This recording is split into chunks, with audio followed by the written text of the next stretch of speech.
A paz de Jesus, o amor de Maria. Olá, amados irmãos, aqui esse é o primeiro vídeo de uma coletânea que nós vamos fazer, as 7 mentiras da teologia da libertação.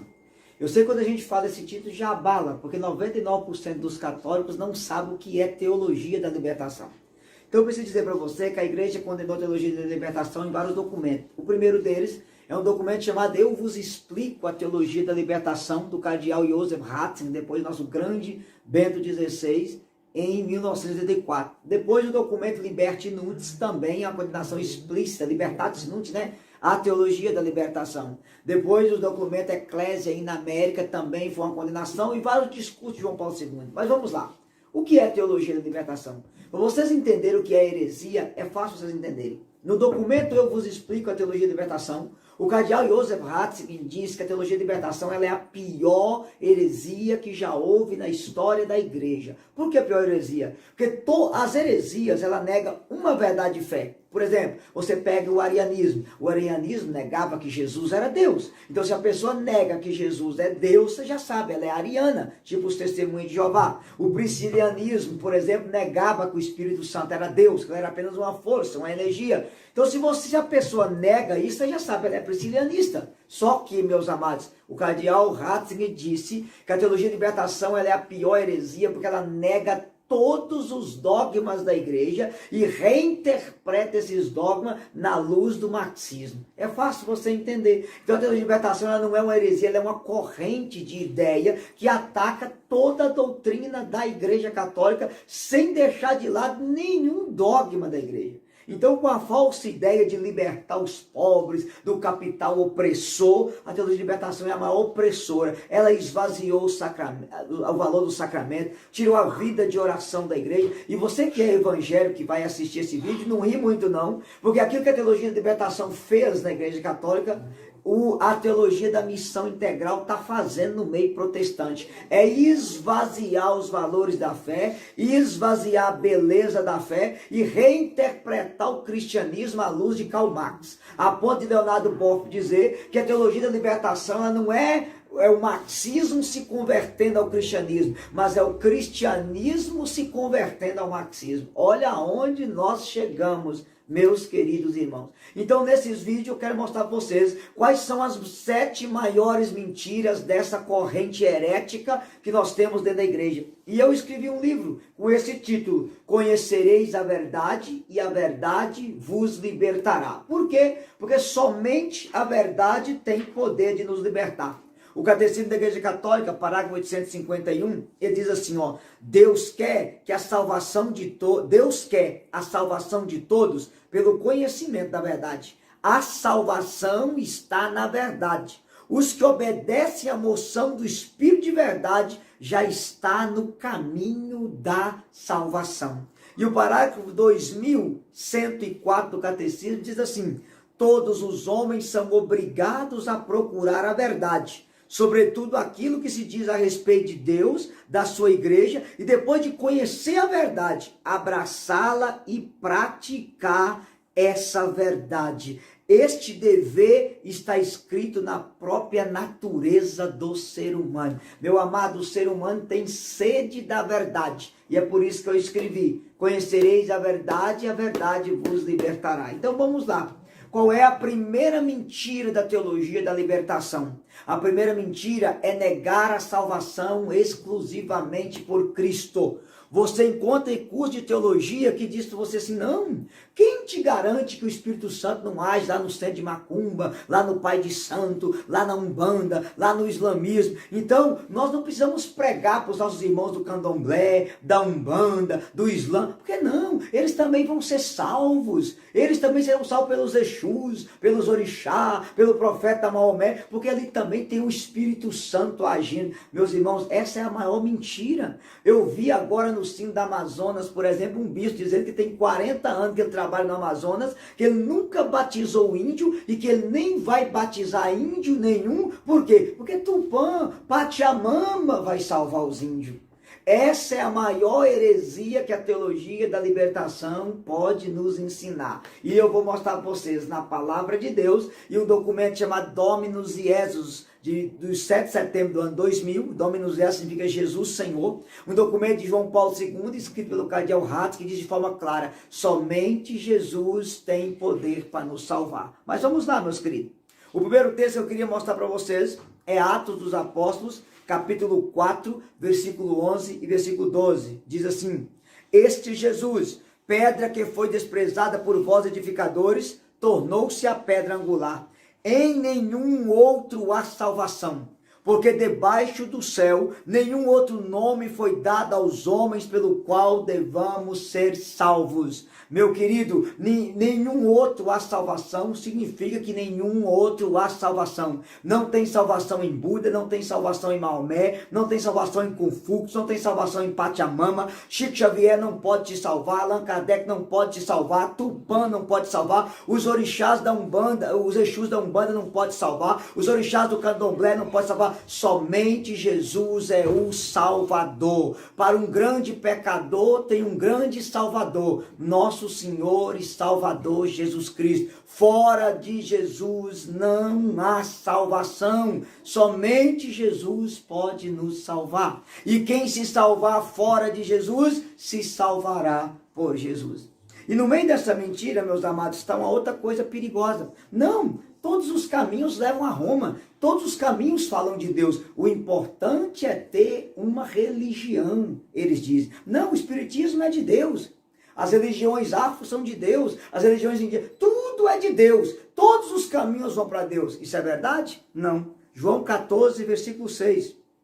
Jesus disse, eu sou o caminho, a verdade e a vida. O é artigo definido singular. Ele é o único caminho. Grava no coração de vocês. Jesus não é o homem que quis ser Deus. Jesus é o Deus que quis ser homem. João 1,14. O verbo se fez carne e habitou entre nós. A salvação não é algo da terra para o céu. É algo do céu para a terra. Veja, gente. Toda religião é boa, porque toda religião tem uma boa intenção. Qual é a boa intenção? Levar o homem para Deus. Quando Confúcio fez o confucionismo, ele teve uma boa intenção, levar o homem para Deus. Maomé teve uma boa intenção, levar o homem para Deus.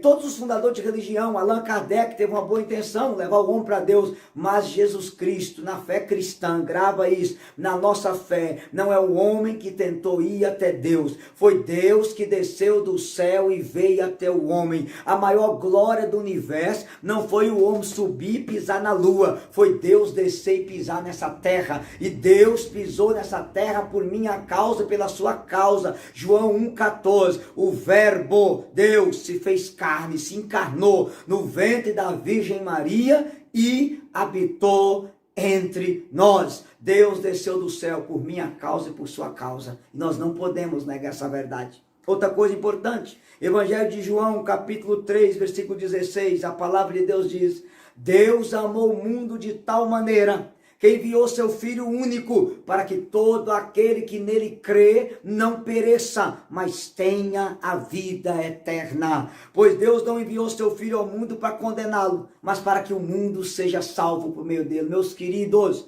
Deus queridos que pregam essa doutrina da teologia de libertação, os nossos irmãos muçulmanos, os nossos irmãos budistas, os nossos irmãos do candomblé e da umbanda, precisam ouvir a verdade. Qual é a verdade? Que Deus amou tanto eles, que Deus ama tanto eles, que Deus mandou Jesus para salvá-lo. Cada um deles foi comprado com a última gota do precioso sangue de nosso Senhor e Salvador Jesus Cristo. E eu preciso dizer aqui rapidamente para a gente encerrar esse vídeo. Se você for no túmulo de Maomé, tem uma placa, aqui jaz Maomé. Se você for no túmulo de Mahatma Gandhi, tem uma placa, aqui jaz Mahatma Gandhi. Se você for no túmulo de Chico Xavier, tem uma placa, aqui jaz Chico Xavier. Se você for no túmulo de Confúcio, tem uma placa, aqui jaz Confúcio. Se você for no túmulo de Allan Kardec, tem uma placa, aqui jaz Allan Kardec. Mas se você for no túmulo de Jesus, lá tem uma placa, ele esteve aqui, mas ele não está mais, porque ao terceiro dia ele ressuscitou. De todo fundador de religião, somente Jesus morreu na cruz para pagar nossos pecados, e somente Jesus ressuscitou. Nós não seguimos um Deus morto, seguimos um Deus vivo, que se fez carne no ventre da Virgem Maria, que morreu para nos salvar, mas que ao terceiro dia levantou da sua tumba para nos garantir a nossa salvação. Então, meus queridos, talvez essa seja a pior mentira que a teologia da libertação nos ensina. Vocês precisam lembrar que quando o anjo aparece para São José, ele fala que Jesus veio a esse mundo para salvar o seu povo dos seus pecados. Quando João Batista vê Jesus, ele fala: eis o Cordeiro de Deus que tira o pecado do mundo. Jesus é o Deus que desceu do céu, que se fez cordeiro para pagar os nossos pecados com o sangue derramado. Então, meus queridos, nós não podemos negar a palavra. E a coisa mais bonita, a Bíblia diz que diante do nome de Jesus, Filipenses 2:11, todo joelho se dobrará. O joelho de Buda vai dobrar, de Maomé vai dobrar, de Chico Xavier vai dobrar, o joelho de todos os pais de santo da face da terra vai dobrar, o joelho de todos os imãs muçulmanos vai se dobrar, o joelho de todos os pajés indígenas vão se dobrar, e toda língua confessará para a glória de Deus Pai que Jesus Cristo é o Senhor. Só Ele cura, só Ele salva, só Ele liberta. E quando você encontrar uma ditadinha no meio da própria igreja: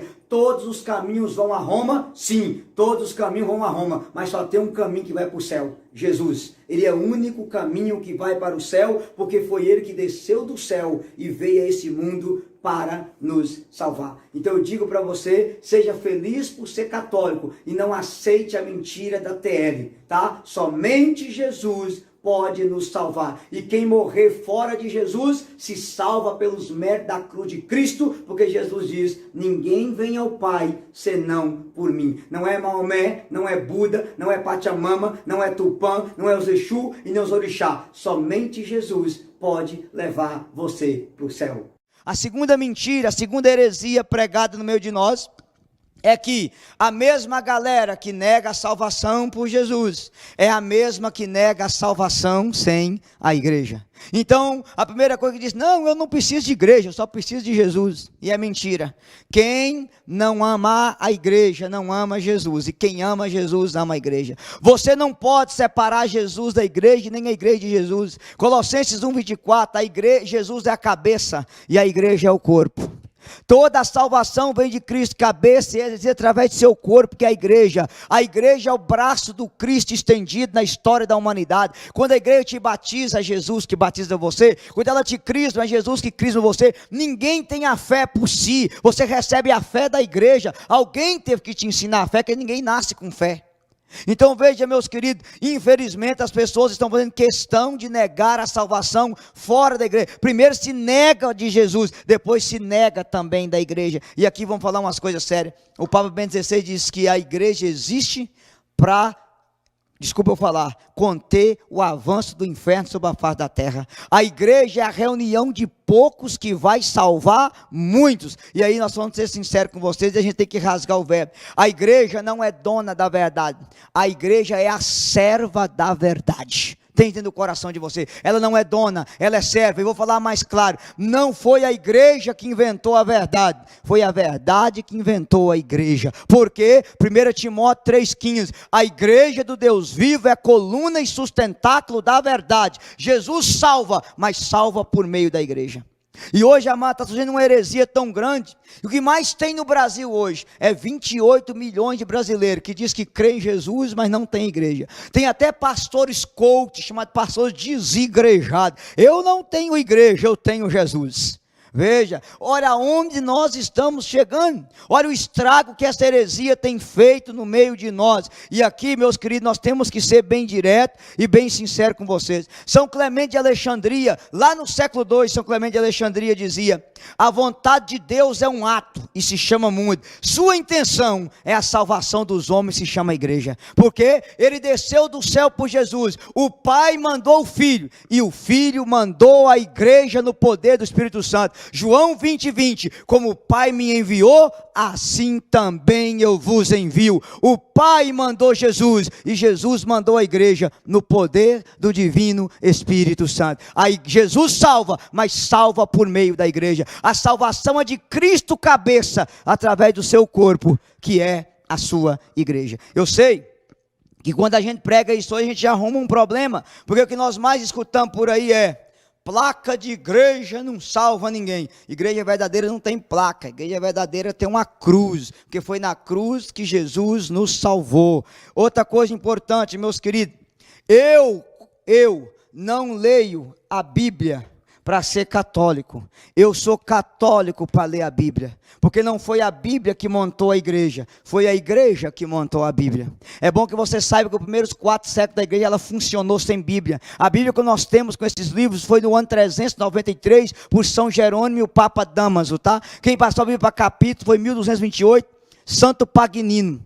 O cardeal Estevão Langton. Em 1503, Santo Pagnino e Roberto Etienne passou ela para versículo. Então, até mesmo os nossos irmãos protestantes, para ter a Bíblia debaixo do braço, agradeço os bispos da Igreja Católica, porque eles copiaram a Bíblia para vocês colocar ela debaixo do braço. Eu não leio a Bíblia para ser católico, eu sou católico para ler a poderosa e gloriosa palavra de Deus. E aqui, amados, nós temos que ser uma coisa muito séria. São Cipriano de Cartago, lá no ano 248, ele dizia assim: assim como fora da arca de Noé ninguém se salvou, fora da igreja ninguém vai se salvar. Fora da igreja não há salvação. Por quê? Porque fora de Cristo não há salvação. Você que é protestante, que vai ver o vídeo, aprenda uma coisa importante: a salvação é por Cristo, por meio da igreja. Ah, você está tirando a salvação dela ser cristológica para ela ser eclesiológica? Não, a salvação é cristológica por meio da eclesiologia, que é a igreja. Cristo salva, mas salva pela igreja. Tu és Pedro, e sobre esta pedra edificarei a minha igreja, e as portas do inferno não prevalecerão contra ela. Desculpa eu falar, mas o protestantismo começou com 16 séculos de atraso. E aquilo que Lutero chamou de reforma protestante, hoje é deforma protestante. Porque só no Brasil é 48 mil denominação que todo dia pega a Bíblia e reforma alguma coisa de Lutero. Todo dia inventa uma doutrina diferente e está virando pequenas igrejas, grandes negócios. Todo mundo está querendo ganhar dinheiro em nome de Deus. É uma doutrina, cada uma diferente da outra. Aí você pergunta: e você, cabeção, por que você é católico? Por uma única coisa, eu vou ter que falar com vocês. Quem fundou a Igreja Universal do Reino de Deus foi Edir Macedo. Aliás, antes de contar isso para vocês, eu queria só contar um fato histórico. Napoleão Bonaparte tinha um irmão chamado Jerônimo que quis divorciar de sua esposa. Procurou o Papa Pio VII e o Papa disse a ele: o que Deus uniu, o homem não separa.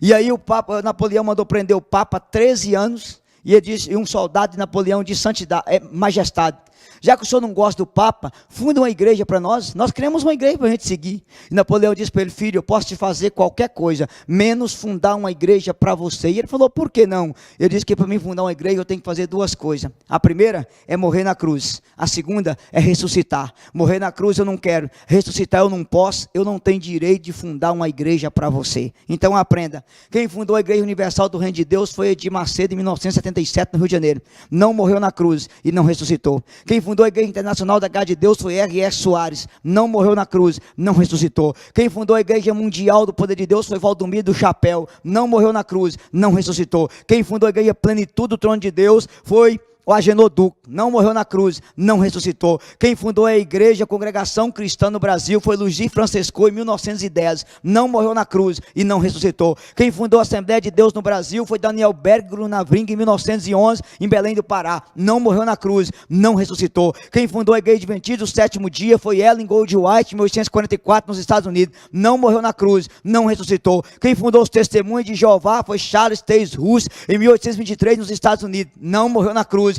não ressuscitou. Quem fundou a igreja do Evangélico Quadrangular foi Aimee Mike Pence em 1940 nos Estados Unidos. Não morreu na cruz, não ressuscitou. Quem fundou a igreja presbiteriana foi John Knox em 1600 na Escócia. Não morreu na cruz, não ressuscitou. Quem fundou os batistas foi Giuseppe Smith em 1623 na Inglaterra. Não morreu na cruz, não ressuscitou. Quem fundou a igreja anglicana foi o rei Henrique VIII, também na Inglaterra. Não morreu na cruz, não ressuscitou. Quem fundou os calvinistas foi João Calvino em 1545 em Genebra, na Suíça. Não morreu na cruz, não ressuscitou. Quem fundou a igreja Deus e Amor foi Davi Miranda em 1962 em São Paulo. Não morreu na cruz, não ressuscitou. Quem fundou a igreja luterana foi Martim Lutero em 1517 em Elsbach, na Alemanha. Não morreu na cruz e não ressuscitou. Portanto, irmão é protestante, eu como católico posso adorar o fundador da minha igreja, porque ele morreu na cruz e ele ressuscitou. E somente quem morre na cruz ressuscita tem autoridade para fundar uma igreja. Quando ele disse a Pedro: tu és Pedro, e sobre esta pedra, edificarei a minha igreja, e as portas do inferno nunca prevalecerão contra essa igreja. Eu sou católico porque eu não arrumei uma jangada, não pulei da barca, eu estou na barca de Pedro. Jesus só subiu numa única barca na Bíblia, na barca de Pedro, que é a sua igreja, e por isso nós somos católicos.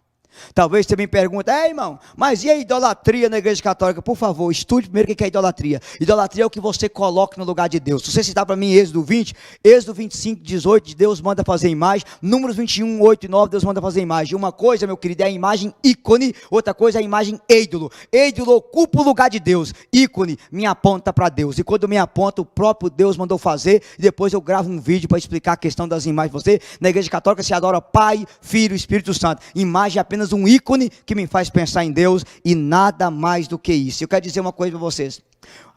Não sei se você sabe, aqui no Brasil, para provar que uma pessoa, ela é, como se diz, gente, ela tem uma coisinha chamada identidade. Eu vou explicar isso para vocês. É isso aqui, ó. Identidade. Essa identidade, para provar que ela sou eu, ela tem que ter 4 coisas: nome, número, foto e assinatura. Vou repetir. Para provar que essa identidade aqui sou eu, ela tem que ter 4 coisas: nome, número, foto e assinatura. A igreja de Jesus não tem nome. Jesus não pôs nome na igreja. Ele diz: tu és Pedro, sobre esta pedra edificarei a minha igreja. A igreja de Jesus, ela tem identidade. E qual é a identidade? Ela é una, santa, católica e apostólica. Vou repetir para vocês. Una, porque Efésios 4:4. É uma só fé, um só Senhor, um só batismo, um só Deus e uma só liturgia. A missa que é celebrada aqui é a mesma no Japão, na Oceania, na Austrália, é a mesma na Europa, é a mesma na Rússia, na África, é a mesma na América. Por quê? A igreja tem uma só fé, uma só liturgia, uma só doutrina, porque Jesus não disse as minhas igrejas, ele disse a minha igreja, e minha é pronome possessivo único. Ela tem uma só fé, um só Senhor e um só batismo. Por isso que a igreja de Cristo, ela é una, meu amado. E que maravilha, se você vê uma missa em japonês, é a mesma missa. Você sabe que é a missa, você vai entender que é a primeira leitura, que é o salmo, que é a segunda, que é o evangelho, porque a igreja é uma, diferente dos protestantes, que a assembleia prega uma coisa, mundial prega outra, universal prega outra, luterana prega outra, anglicana prega outra, e é uma favela, é uma verdadeira torre de Babel. A igreja católica não, é uma só fé, um só Senhor, um só batismo, uma só liturgia, porque é a única igreja de Jesus. Segundo, a igreja de Jesus, ela é santa. E aqui nós temos que quebrar uma heresia, porque tem gente que diz, não, a igreja é santa e pecadora. Não, a igreja é santa. Para você entender, se eu matar uma pessoa, o pecado não é da minha mãe, o pecado é meu. Quem vai responder criminalmente por ter matado não é minha mãe, sou eu. Presta atenção, a igreja é mãe e eu sou filho, e o meu pecado não mancha a santidade da igreja. Quem responde pelo crime que eu cometo não é minha mãe, quem responde sou eu que respondo. A mesma coisa, o seu pecado não mancha a santidade da igreja. Eu não creio na igreja pecadora, eu creio na igreja santa. Talvez você me fale assim, poxa Eudes, mas eu sou a igreja, quando eu peco eu não mancho a igreja. Não, quando você peca, você se afasta da igreja. Por isso que o sacramento da confissão, ele te reconcilia com Deus e te reconcilia com a igreja. Quando você peca, você se afasta da igreja. O seu pecado não mancha a santidade da nossa igreja. E aqui eu queria lembrar para vocês uma coisa importante. A minha mãe é obreira da Igreja Universal do Reino Sem Deus, do tio Patinhas. E um dia minha mãe me disse, deixa eu te fazer uma pergunta. Eu falei, a senhora pode fazer, só deixa eu dar uma resposta. Ela falou, pois não. Eu falei, pois é, mamãe, diga. E ela falou, olha, aprenda uma coisa, como é que vocês católicos podem ser a igreja de Jesus, se cachaceiro é católico, pinguço é católico, raparigueiro é católico, gay é católico, maconheiro é católico, tudo que não presta é católico, como é que vocês podem ser a igreja de Jesus? E eu disse para ela, mamãe, aqui na nossa casa é Eudes, Edmilson e Edileia. Se alguém aqui virar cachaceiro, maconheiro, gay, safado, sem vergonha, já pica o pé na bunda e manda a gente embora, ela disse, não. Eu falei, por que não? Ela disse, porque eu sou mãe. Eu disse, pois é, a igreja católica só tem gente que não presta, porque a igreja é mãe, e mãe não joga filho fora, porque filho não presta. O dia que chegar à conclusão de sua vida, eu não presto para nada, você presta para ser católico, porque aqui Jesus escolhe os piores para fazer os piores ser os melhores. A igreja só tem gente que não presta, porque a igreja é mãe, e mãe não joga filho fora, porque filho não presta. E aí eu preciso dizer para você, para os queridos irmãos protestantes que vai nos ver, que lá Pastore, Luigi Vambo lá Pastore, o maior teólogo protestante da história, ele escreveu um livro de mais de 5.000 páginas sobre a história dos papas, porque ele desafiou o Papa Leão XIII, que ele queria ir no Vaticano, ver a biblioteca do Vaticano para denunciar toda a sujeira que houve na igreja. E o Papa Leão XIII disse, pode vir. Ele escreveu esse livro completo. Quando ele terminou de escrever o livro, que ele leu o livro, ele decidiu ser católico e pediu o Papa Leão XIII para entrar na igreja católica. E o Papa Leão XIII disse para ele, mas meu filho, você não odiava tanto a igreja? E ele disse para ele, santidade, quando eu comecei a estudar a história desses papas, eu entendi. Meu Deus, se essa igreja teve tanto papa vagabundo, ela não acabou, ela é a igreja de Jesus Cristo, e eu quero entrar nela, porque as portas do inferno não prevalecerão contra ela. E lá pastor e morreu católico, apostólico, romano, para a glória de Deus. Outro exemplo que vocês podem pegar, quem vai ver o vídeo na internet, é o pastor pentecostal Fernando Casanova. Fernando Casanova era o maior pastor pentecostal da América Central, mais ou menos que Silas Maracutaia é aqui no Brasil. Influente. E esse pastor foi estudar a história da igreja católica e ele resolveu virar católico. E ele procurou um padre para poder ajudar ele. Infelizmente o padre era da maldita teologia da libertação. E ele chegou para o padre e disse, padre, eu quero ser católico. Eu não vou falar em espanhol, que vocês não vão entender nada, e eu também não sei falar. Ficamos em paz. Eu quero ser católico. O padre disse, Fernando, por que você quer ser católico? Ele disse, padre, eu descobri que a igreja católica é a única igreja de Jesus. Eu descobri que Maria é minha mãe. Eu descobri que Jesus está vivo na Eucaristia. Eu descobri que a sua mão de sacerdote pode absolver meus pecados. Então eu quero entrar na barca de Pedro. E aquele padre disse para ele, não, Fernando, não. Após o Concílio Vaticano II, nós não queremos a sua conversão. É só você ser um bom pastor que você vai para o céu, Fernando. Deixa eu te falar uma coisa, não precisa você virar católico, não. Nós servimos o mesmo Jesus, o mesmo Deus. Continue na assembleia e eu continue na igreja. Se você virar católico, Fernando, sua mulher vai achar ruim, seus 4 filhos não vão gostar, sua congregação vai ficar magoada. Continue aí. Quando aquele padre terminou de falar, aquele pastor disse para ele assim, padre, muito obrigado, o senhor acabou de me convencer de ser católico. E eu disse, eu não entendi. E aquele pastor falou, padre, se essa igreja católica está em pé, há mais de 2000 anos, com um homem igual ao senhor, ela é a igreja de Jesus Cristo e eu quero entrar nela, porque as portas do inferno não prevalecerão contra ela. E Casanova hoje é católico, apostólico, romano, para a glória de nosso Senhor e Salvador Jesus Cristo. A igreja não é pecadora, a igreja é santa. Pecadora é os filhos dela, e os filhos, o pecado dos filhos, não mancha a santidade da igreja, porque a igreja é mãe. Vamos continuar aqui o terceiro vídeo sobre as 7 mentiras de teologia de libertação. Diz vocês que são baseados nesse livro, né? Conhecereis a verdade libertará, que é o livro que eu escrevi.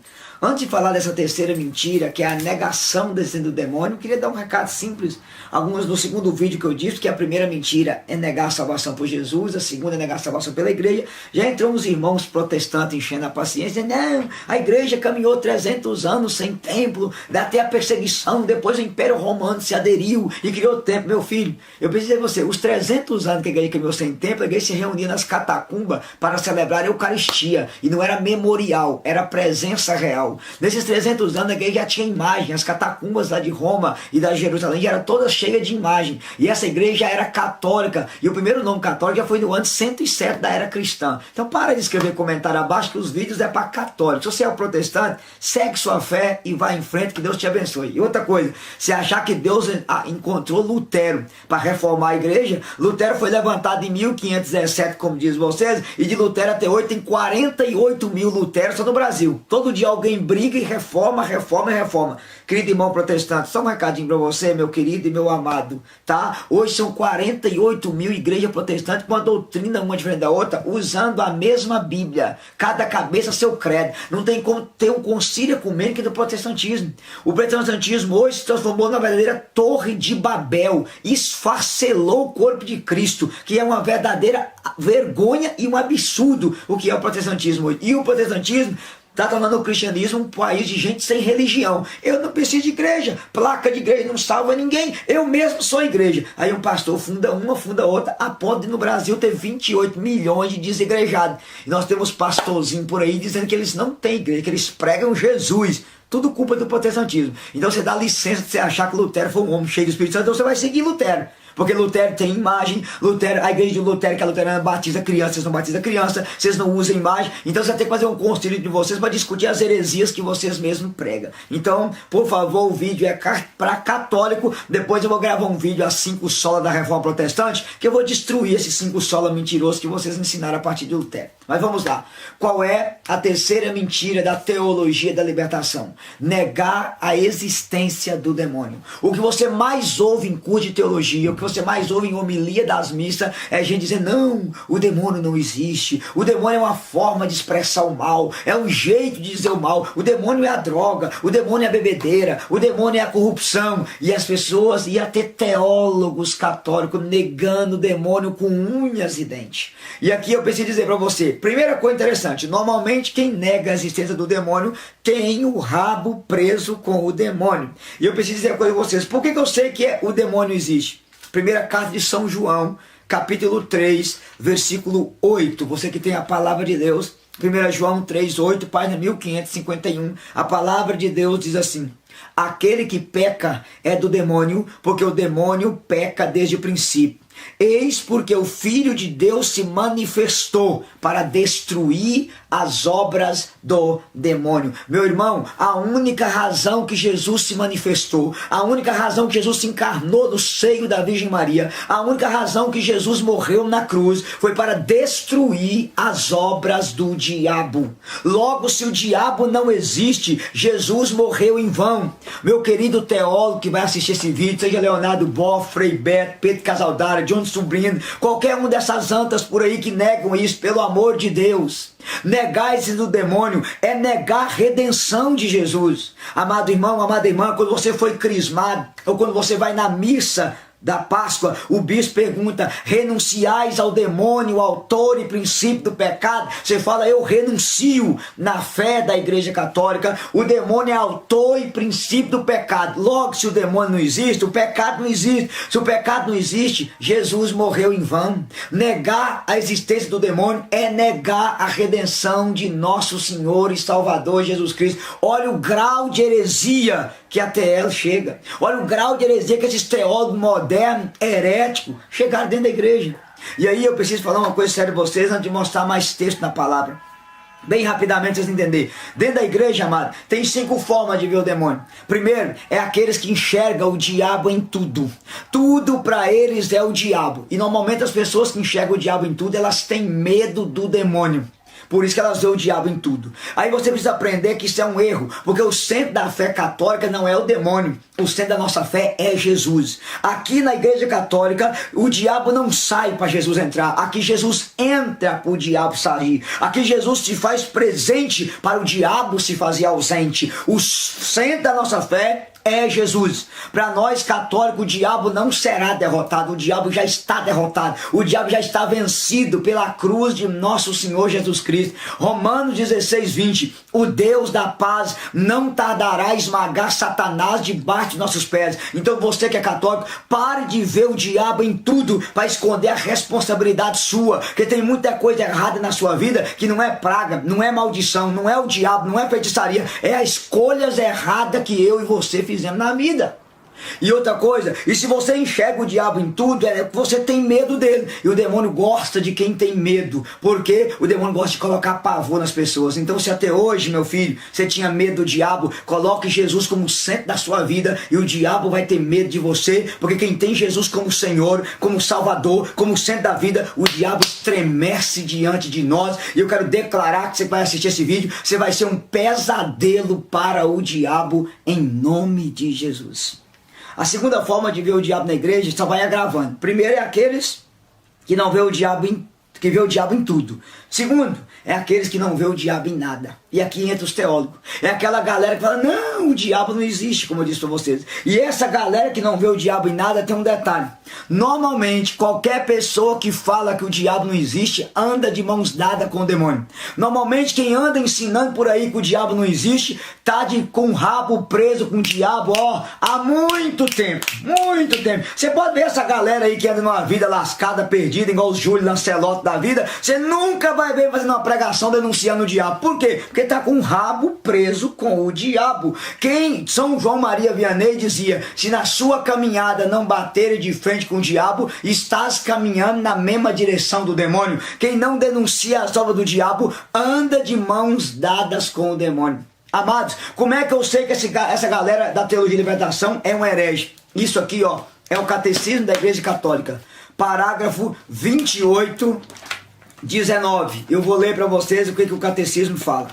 Neste pedido do Pai Nosso, o mal não é uma abstração, mas designa uma pessoa, Satanás, o maligno, o anjo que se opõe a Deus, o diabo, aquele que se atira no meio do plano de Deus e de sua obra de salvação realizada em Cristo. Ei, teólogos, ei, queridos sacerdotes, ei, queridos bispos, para a fé católica o diabo não é uma coisa abstrata, o mal não é algo real, o demônio é um anjo decaído que caiu do céu, tá bom? Pare de ensinar heresia, pelo amor de Deus, porque isso aqui é a doutrina oficial da igreja.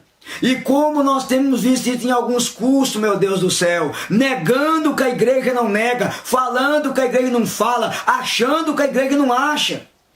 E aí, queridos, o mesmo catecismo diz assim, ó, 28:54. Ao pedir que nos livre do maligno, pedimos igualmente a Jesus que sejamos libertos de todos os males, presente, passado, futuro, do qual Satanás é o autor e o instigador. O diabo é o autor e o instigador de todo mal. Depois, parágrafo 393 do Catecismo da Igreja Católica. Eu vou ler para vocês. 391, o seguinte diz assim: por trás da desobediência de nossos primeiros pais, Adão e Eva, há uma voz sedutora que se opõe a Deus e que por inveja faz eles cair na morte.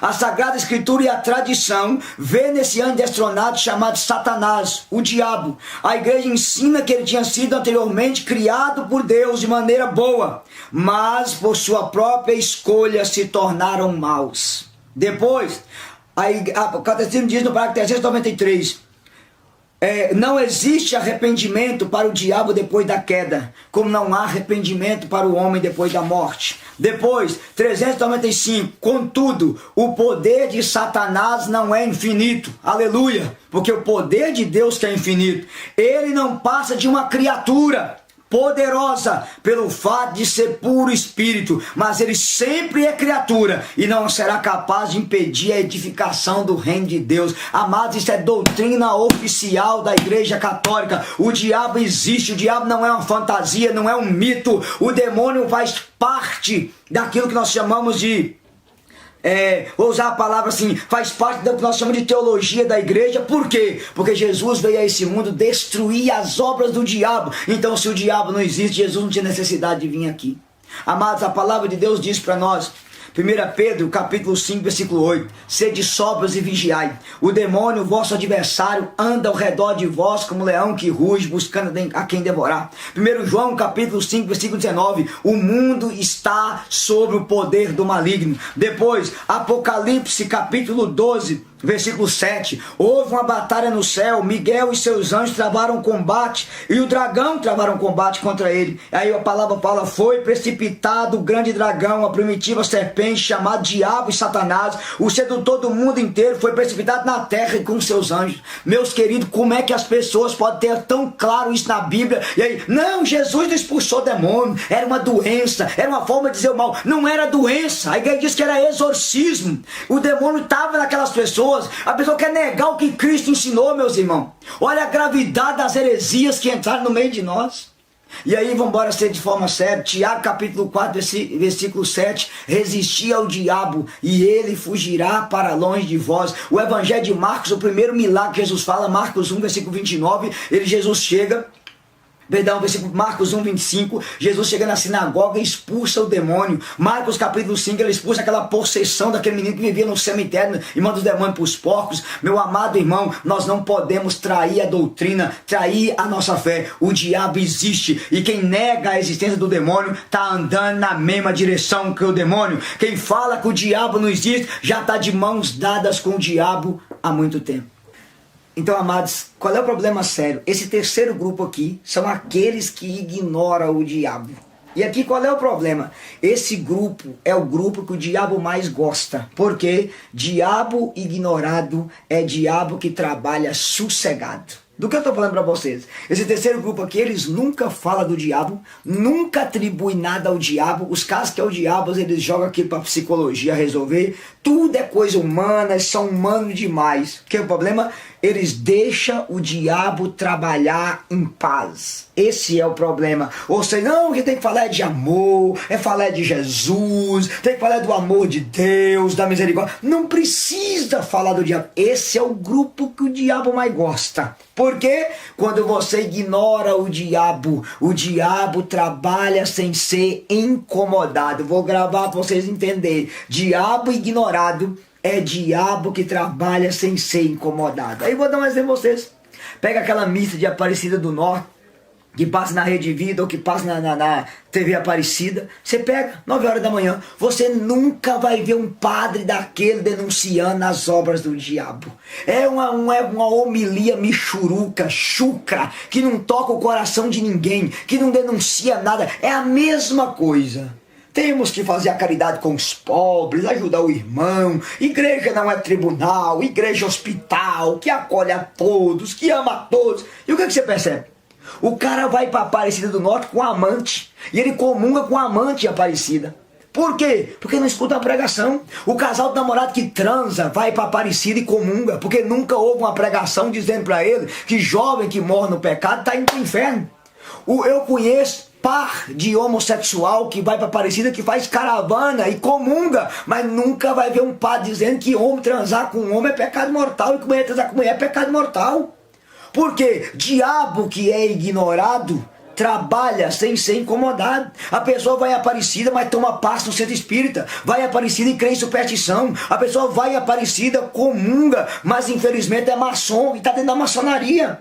Vai Aparecida e está lá chamando os enxus, tranca-rua, os orixás do candomblé. Por quê? Porque ninguém tem coragem de pregar a verdade, porque simplesmente ignora a ação do diabo. Aí a gente que está na igreja católica, mas que está fazendo reiki, yoga, zen, constelação familiar, esse bando de trem que a nova era ensina. Por quê? Porque ninguém denuncia e o diabo trabalha tranquilamente dentro da própria igreja por causa desse evangelho michuruco que as pessoas têm medo de pregar sobre a existência do demônio. Amado irmão, amada irmã, e nós vamos dizer para você, não brinque de ser católico, porque o diabo não brinque de ser diabo. O centro da fé é Jesus, mas nós não podemos ignorar que o diabo age, e se você não for fiel a Jesus, você vai estar um passo de andar de mãos dadas com o demônio.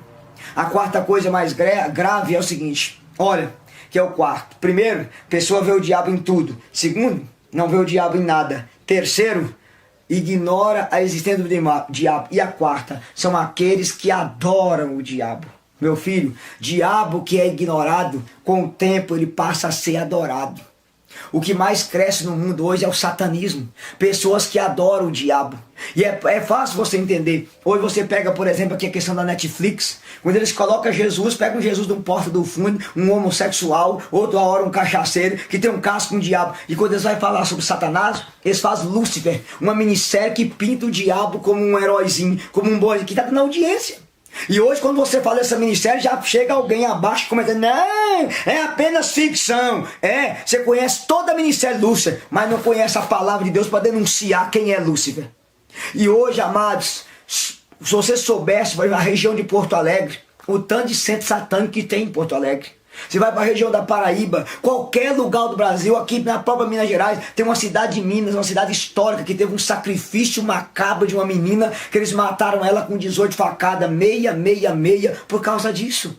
O satanismo está expandindo no mundo, porque as pessoas estão adorando o diabo, porque na medida que nós não denunciamos o diabo, não denunciamos as obras de Satanás, e a Bíblia diz que Jesus se manifestou para destruir as obras do diabo. Quando a gente não denuncia as obras do demônio, diabo ignorado, é diabo que acaba sendo adorado.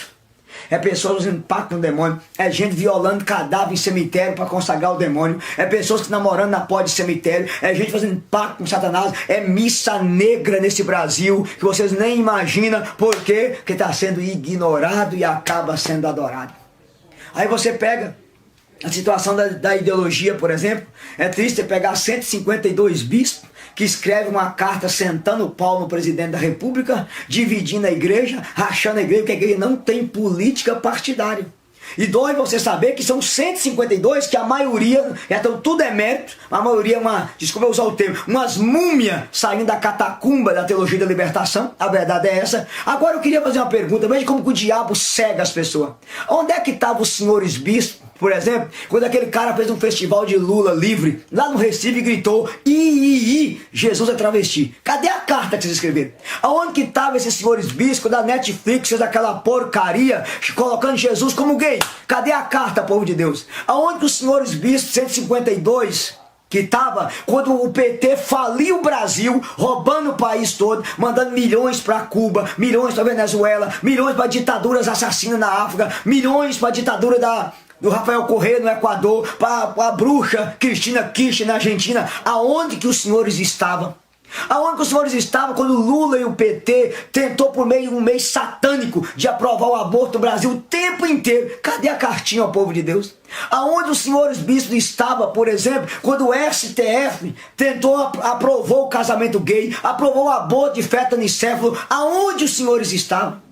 Todo mundo estava em silêncio e agora está escrevendo cartinha ao povo de Deus, usando frases do Papa Francisco de maneira indireta, dividindo. E você sabe quem está atrás da divisão é o demônio, que Jesus quer a igreja unida. Veja a gravidade da situação que nós estamos passando. Quando a gente ignora o diabo passa a trabalhar em paz dentro da própria igreja, metendo divisão, discórdia, briga, porque diabo ignorado é diabo que acaba sendo, como é que se fala? Trabalhando sem ser incomodado. E aí, quando trabalha sem ser incomodado, o diabo acaba sendo adorado, que é o que está acontecendo no nosso mundo hoje.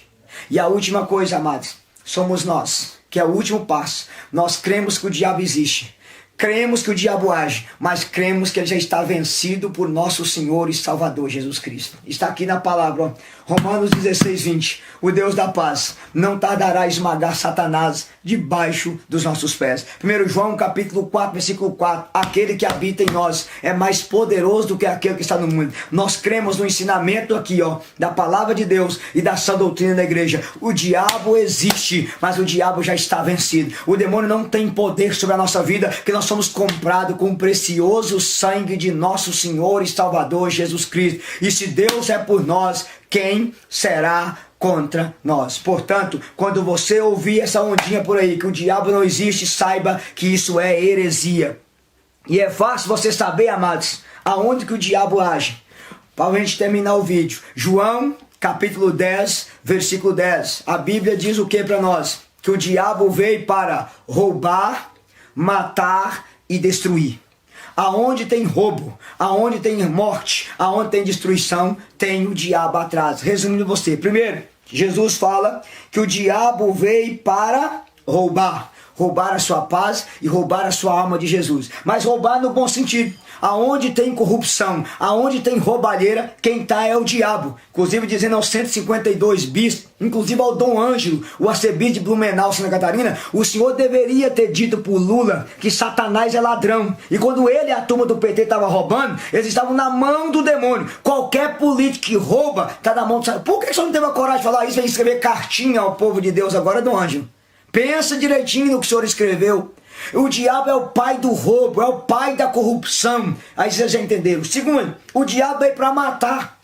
O aborto é obra de Satanás. Aborto é um holocausto a Satanás. Quem defende o aborto está de mãos dadas com Satanás, porque o diabo veio para roubar. Terceiro, o diabo veio para destruir seu casamento, destruir a sua família. Aí você entende quem é que está atrás das drogas, é o diabo. Quem está atrás do tráfico é o diabo. Quem está atrás do alcoolismo é o diabo, porque aquilo que destrói a família é Satanás que está atrás. Quem está atrás da ideologia de gênero é o diabo, e quem disse isso foi o Papa Francisco. O demônio está atrás. E a última coisa que o diabo é João 8,44, a Bíblia diz que o diabo é o pai da mentira. Aonde tem mentira, quem reina é o diabo. Aí você pode pegar o exemplo de político por aí que foi preso por ser corrupto e sempre fala que ele não sabe de nada, que ele não viu nada, que ele não conhece nada, que está aí caluniando. Aí você já entendeu quem é que está atrás de um tipo de gente desse. Por quê? Porque o diabo é o pai da mentira. E aonde tem mentira, tem o diabo atrás. Portanto, meu amado, minha amada, se você quer ser vencedor sobre Satanás, tenha Jesus como Senhor e Salvador da sua vida, porque Ele é vencedor sobre o diabo. Seja um apaixonado por Jesus com uma vida intensa de oração. O diabo teme tanto quem reza como teme o próprio Deus. E a terceira coisa, seja devoto da Virgem Maria, porque a humildade de Maria escravizou e derrotou Satanás. Se o diabo escolheu Eva para nos trazer a desgraça, Jesus, Deus, escolheu Maria para nos trazer a graça. Se em Eva Satanás nos derrotou, em Maria Jesus derrotou Satanás. Por ela o verbo se fez carne e habitou entre nós, e o diabo foi vencido para a glória do Senhor. E eu termino dizendo a você, 1 João 3,8, aquele que peca é do diabo, porque o diabo peca desde o princípio. Grava, a possessão no exorcismo, o exorcista tira o demônio do seu corpo. Na confissão, o sacerdote tira o demônio da sua alma. O diabo não tem interesse em possuir tanto o seu corpo. Ele tem interesse em possuir a sua alma. E para possuir a sua alma, ele tem interesse que você viva no pecado. Na roubalheira, no assassinato, na prática homossexual, no adultério, na fornicação com sua namorada, na pornografia, em todas essas coisas que é pecado mortal. Portanto, meu amado, vem para Jesus. Saia das garras de Satanás, pule no colo de Jesus, se apaixona por Jesus e declara a vitória de Jesus sobre todo o poder das trevas, e não aceite as mentiras da teologia da libertação, porque o diabo existe. Não brinque de ser católico, porque o diabo não brinca de ser diabo. A quarta mentira é negar o pecado mortal e negar a existência do inferno. Meus queridos, está tão lastimável que hoje nada mais é pecado. O menino faz um pecado da masturbação, procura um padre? Não, é para conhecer o seu corpo.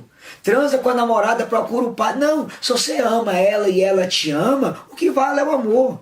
Eu já vi curso de teologia com o nome de teologia viva, que é muito mais teologia morta, que a ponto de uma pessoa perguntar e a pessoa do curso dizer não. O sacramento do matrimônio é para coroar o amor de vocês. Mas se você se ama, pode transar à vontade. Não, pornozinho não é pecado não. A prática homossexual não é pecado não. Se o rapaz ama outro rapaz, o que vale é o amor. Jesus disse, amai-vos uns aos outros. Amados, está desse jeito dentro da igreja. E é bom que os senhores saibam que quem diz que isso aqui é pecado mortal é a doutrina católica. Olha, meus amados, está lá no parágrafo 2396 do Catecismo da Igreja Católica. Eu vou pegar e mostrar para vocês, para depois não falar que a gente está contando besteira e falando besteira aqui no meio de nós. 2396 diz assim: entre os pecados gravemente contrários à castidade, podemos citar a masturbação, a fornicação, que é o sexo antes do casamento de um casal de namorado ou de noivo, a pornografia e as práticas homossexuais. Para a nossa fé católica, masturbação, pornografia, transar com a namorada, morar junto ou amigado, prática homem com homem, mulher com mulher, é pecado mortal. Mas hoje está tendo um disfarce de uma pregação love, suave, do que vale o amor, e tudo aquilo que é ensinado que é pecado, não é mais pecado. E a igreja diz que o pecado mortal, o que é o pecado mortal? Ele ofende os 10 mandamentos, ou seja, você tem pleno conhecimento e pleno consentimento, e isso é negado totalmente dentro da igreja. A igreja diz que não pode fazer inseminação artificial. Não, o negócio é promover a vida. A igreja diz que o casal não pode trair, que se está em adultério não pode comungar. Não, o que vale é o amor, amigado de boa fé, casado é. Vocês estão em segunda união, é adultério, mas não tem problema. O que vale é que vocês vivem bem. E está assim, meus amados. A negação exclusiva de tudo aquilo que a moral católica ensina, meus queridos. E ao negar o pecado mortal, imediatamente eles negam outro dogma, a existência do inferno. E vem um ditadinho mentiroso, mas se Deus é amor, claro que Deus não vai me mandar para o inferno. Deus não vai te mandar não, criatura, você vai com suas próprias pernas. O inferno existe justamente porque Deus é amor. Deus te ama tanto que não obriga você a amá-lo, e se você virar as costas para ele, ele não pode salvar você, porque Deus respeita a sua liberdade. Agora, você falar que o inferno não existe, você está negando a salvação de Cristo. Meu Deus, o verbo se fez carne, Deus desceu do céu e veio a esse mundo para nos salvar. Nos salvar do quê? Da condenação eterna. Se o inferno não existe, Jesus morreu em vão. Se o inferno não existe, a cruz foi em vão. Agora, meus queridos, qual é o problema nosso aqui? Grava no coração de vocês. As pessoas que andam falando, pode ser quem for dentro da igreja, que o inferno não existe, já está com um pé no inferno e caminhando para o inferno. Por quê? O cara está na cachaçada, o cara está na civilguiça, está no homossexualismo. É melhor falar que o inferno não existe. Afinal de contas, já está caminhando para o inferno. Então veja, qual é o problema? Pode olhar a vida das pessoas que pregam que o inferno não existe, elas estão de mão dada com o demônio caminhando para o inferno, porque é melhor você falar que o inferno não existe. E o pior, você já parou para pensar que você vai na Santa Missa no dia da pregação do joio e do trigo, ou no dia do juízo final, e ainda assim ninguém prega sobre o inferno, e fica enchendo linguiça e disfarçando e não fala do inferno? Agora, só no Evangelho de São Mateus, sabe quantas vezes Jesus falou do inferno? 19 vezes. E eu vou pegar para vocês não acharem que eu estou brincando. O primeiro texto do Evangelho de São Mateus que Jesus fala sobre o inferno, está lá em Mateus capítulo 3, versículo 12. Ele diz assim, ó: tem na mão a pá, limpará a sua eira, recolherá o trigo no celeiro, e as palhas serão queimadas num fogo que não se apaga. Qual é o fogo que não se apaga? O inferno. Depois Mateus capítulo 5, Jesus vai falar de maneira mais clara. Mateus 5, versículo 28 e 29. Jesus fala assim: se o teu olho direito é para ti causa de queda, arranca e lança logo de ti, porque é preferível entrar no céu sendo os seus membros que todo o seu corpo for queimado no inferno. Mateus capítulo 8, versículo 12, Jesus disse assim: enquanto os filhos do reino serão lançados nas trevas exteriores, aonde haverá choro e ranger de dentes. Veja, o inferno é um lugar de fogo, é um fogo eterno. Santo Agostinho dizia que o fogo da terra comparado com o inferno é um quadro pintado. O inferno é um lugar de treva, é um lugar de escuridão, e é um lugar de choro e de ranger de dente. Quem fala isso é nosso Senhor Jesus Cristo. Talvez Jesus esteja errado e os teólogos da libertação estão certos. Talvez Jesus errou, Leonardo Boff, e você está certo. Gente, olha a gravidade disso. Quando nós não pregamos sobre o inferno, as pessoas estão caminhando para o inferno achando que estão indo para o céu. Por isso que São Leonardo de Porto Maurício e também o Monsenhor de Segu, ele dizia: o maior missionário do céu é o inferno. Quanto mais anunciarmos que o inferno existe, mais as almas quererão ir para o céu, meus queridos. E hoje ninguém mais tem pregado essas coisas. E Jesus é mais claro. No Evangelho de Mateus, capítulo 18, versículo 8, olha o que Jesus diz: por isso, se tua mão ou teu pé te faz cair no pecado, corta-o e lança para longe de ti, pois é melhor para ti entrar na vida coxo ou manco, que tendo 2 pés e 2 mãos ser lançado no fogo eterno. Veja, ser lançado no fogo eterno. O inferno é eterno e é para sempre. E outra coisa interessante, vamos passar para a vida atual. O que Jesus está falando? Se o seu celular tem te levado a ver pornografia, quebra esse celular. É melhor entrar no céu sem zap que descer zapeando para o inferno.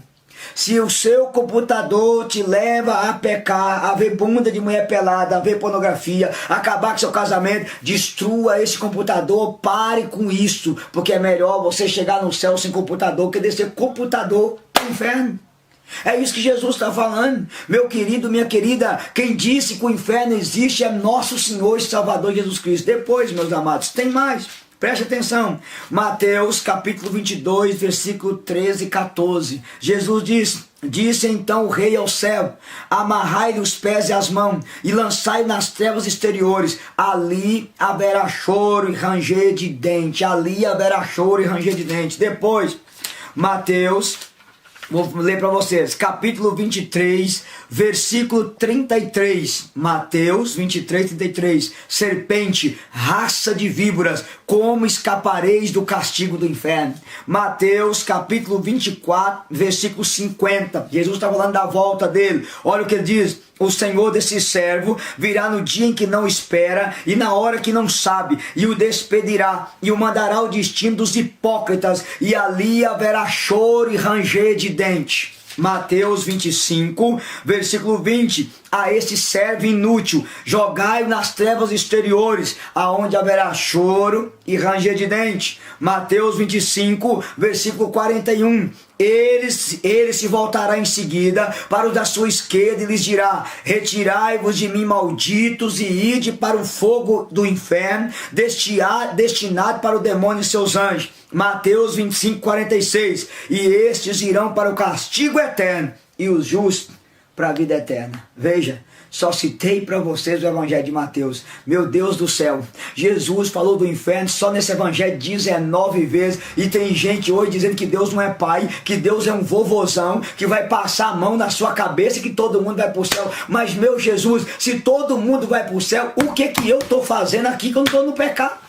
Meu querido, se todo mundo vai para o céu, então vamos supor o seguinte: para que ser fiel à sua esposa? Pode trair, você vai para o céu. Se for todo mundo para o céu, eu vou chegar lá na cadeia quando eu for pregar para os irmãos lá que estão no crime. Ó gente, pode matar, pode estuprar, pode roubar, vocês vão para o céu. Se todo mundo vai para o céu, eu vou chegar para o Lula e dizer: Lula, meus parabéns, continue mentindo, continue roubando, que você também vai para o céu, meu querido. Afinal de contas, companheiro, todo mundo vai para lá. Quer dizer, a pessoa será que todo mundo vai para o céu e vai nos ir? Eu vou chegar para o pedófilo e dizer para ele: meu querido, continue abusando de criança, você vai para o céu.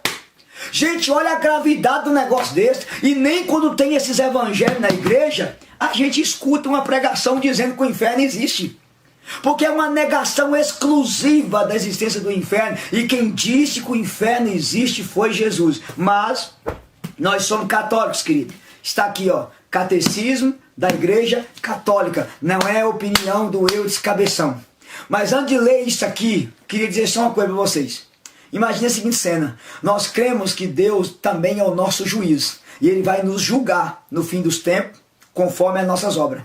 Agora imagina que morre Hitler e morre Madre Teresa de Calcutá.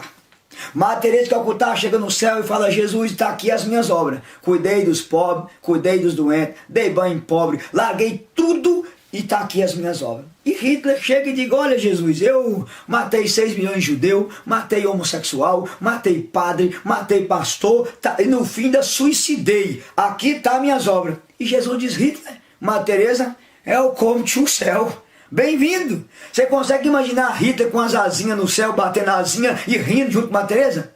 Gente, seria uma injustiça. Se existe uma bênção eterna para uma Madre Teresa que foi fiel, existe um castigo eterno para um maldito de um Hitler que foi infiel. E eu não estou dizendo para vocês aqui que Hitler foi para o inferno. Eu estou dizendo que se ele não se arrependeu, com certeza ele foi condenado.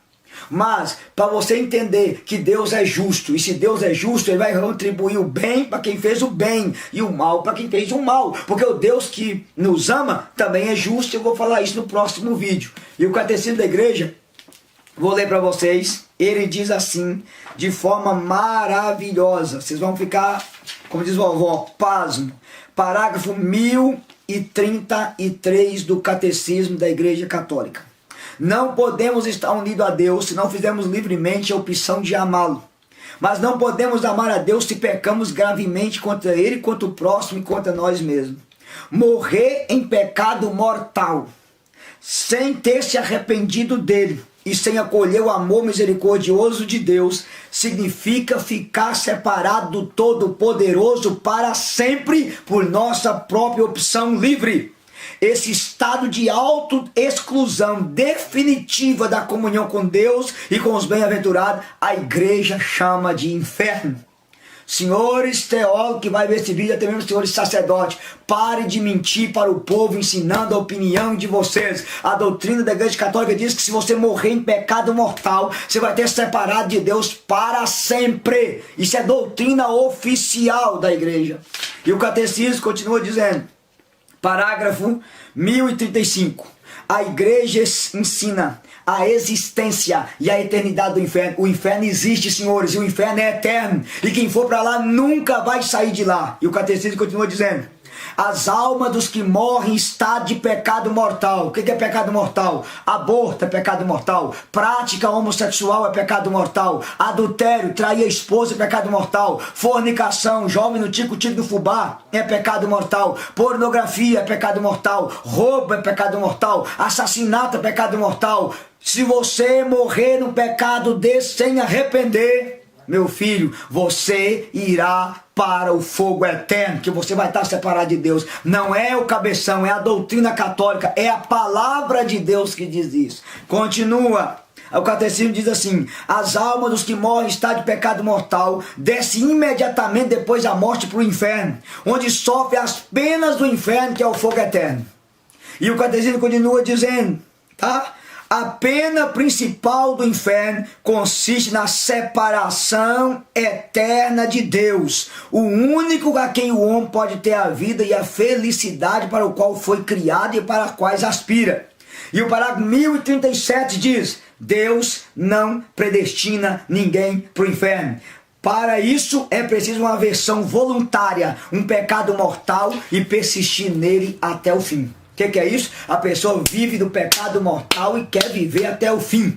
Vocês estão entendendo? Mas quem está dizendo isso é a Igreja Católica. Quando você ouvir curso de teologia, dizendo não existe o inferno porque Deus é amor. Primeiro, quem está ensinando isso com você já está com um pé no inferno, com a vida mais chute que pau de galinheiro, e está ensinando mentira para você ir morar no inferno junto com ele. Entre a opinião desse teólogo, ou até mesmo desse sacerdote, fique com a palavra de Deus e fique com a doutrina católica. Eu não sigo a opinião particular das pessoas, eu sigo o que a Igreja Santa ensina. Vocês estão entendendo? Por favor, não acredite nessas mentiras. Depois, amado, parágrafo 1861 do Catecismo. 1861, diz assim: o pecado mortal é uma possibilidade radical da liberdade humana com o próprio amor que é Deus. Acarreta a perda da caridade, a privação da graça, isto é, do estado de graça. E se esse estado não for recuperado mediante o arrependimento e o perdão dos pecados, causa exclusão do reino de Cristo e morte eterna no inferno, já que a nossa liberdade tem o poder de fazer opções sem regresso e para sempre. Meu irmão e minha irmã, não é a opinião de Eudes, é a doutrina católica que ensina. É uma pena que esses benditos, para não falar outra palavra, hereges da libertação, roubou as verdades da fé da igreja, e as pessoas hoje estão dentro da igreja, vivendo em pecado mortal, comungando, cometendo sacrilégio, e você vai falar: você não pode me julgar. Eu não estou julgando a pessoa, eu estou dizendo que o comportamento dela não condiz com a poderosa palavra de Deus. E eu quero terminar o vídeo mostrando para vocês o que a palavra de Deus diz. Vamos lá. 1 Coríntios 6:9. 1 Coríntios 6:9. Acaso não sabeis que os injustos não herdarão o reino do céu? Você ter funcionário e não pagar o salário para ele é injustiça. Você vai para o inferno se não arrepender disso. É pecado mortal. Eu não estou te julgando, não. Eu estou dizendo que a Bíblia diz: os injustos não vão herdar o reino do céu.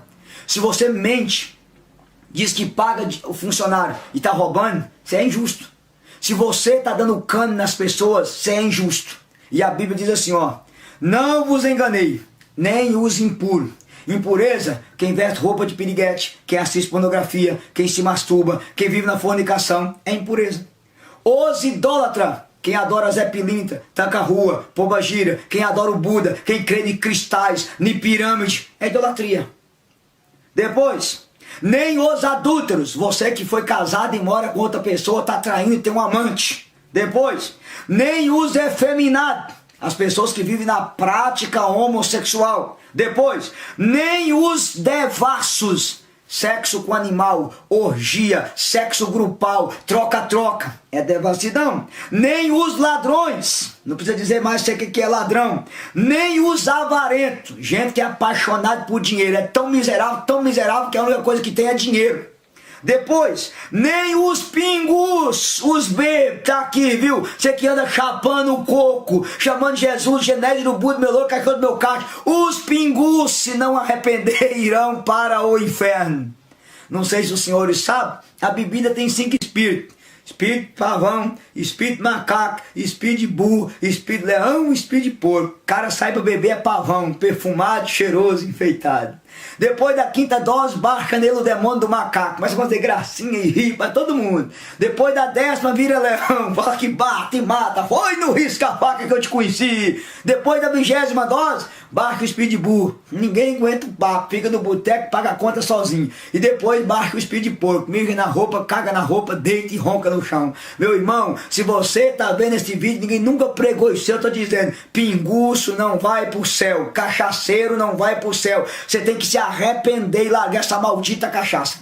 Os beberrões, os difamadores, quem anda caluniando, nem os assaltantes hão de possuir o reino de Deus. Eu não estou te julgando, eu estou te falando o que a Bíblia diz, que se você morrer assim, você está frito, é o que a palavra fala. Depois, Gálatas, capítulo 5, 19, São Paulo fala assim, as obras da carne são fornicação, sexo antes do casamento, você que mora junto, é casado só no civil e diz que é católico, tico-tico no fubá, mão naquilo, aquilo na mão, fornicação, impureza, vocês sabem o que é impureza, pornografia, masturbação, roupa de satanete, de piriguete, libertinagem, idolatria, feitiçaria, ódio, briga, ciúme, discórdia, inveja, bebedeira, eita glória, orgia, homem com homem, mulher com mulher, sexo grupal. Quem pratica essas coisas não herdará o reino de Deus.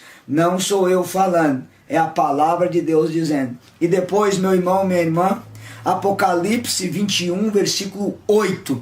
Apocalipse 21, 8 diz, os tíbios, os infiéis, os depravados, os homicidas, você que já matou alguém, seja pelo aborto, seja pelo assassinato, seja matou no coração com ódio, os feiticeiros, os idólatras e todos os mentirosos terão como recompensa o tanque ardente de fogo e enxofre, que é a segunda morte. Meu amado e minha amada, a igreja diz que o inferno existe, a Bíblia diz que o inferno existe, e é isso que eu tenho que colocar no meu livro para você. Tenha medo de perder o céu. Se apaixone por Jesus. Ame Jesus. Adore Jesus. Quando você cair, se arrependa profundamente dos seus pecados. Se você é católico, procure um sacerdote. Lave a sua alma. Um padre bom. Você encontrar um padre diz, não é pecado. Arrume outro sacerdote, porque esse aí está te ensinando a ir para o inferno e você vai junto com ele para lá. Pelo amor de Deus. Procure um padre santo. Lave a sua alma, porque Jesus não veio a esse mundo nos condenar. Ele veio a esse mundo para nos salvar. Você custou a última gota do precioso sangue de Jesus e ele morreu para te salvar do inferno, da condenação eterna, e o seu lugar é no céu. Não acredite nas mentiras da teologia da libertação, acredite na verdade da palavra de Deus e na verdade que a Santa Igreja nos ensina. Esse é o 5º vídeo da série Desmascarando as Mentiras da Teologia da Libertação. Serão 7 vídeos baseados no meu livro Conhecereis a Verdade e a Verdade vos libertará, tá? O primeiro que eu disse para vocês é negar a salvação só por Cristo. Agora, Pati, amamos, orixá salva.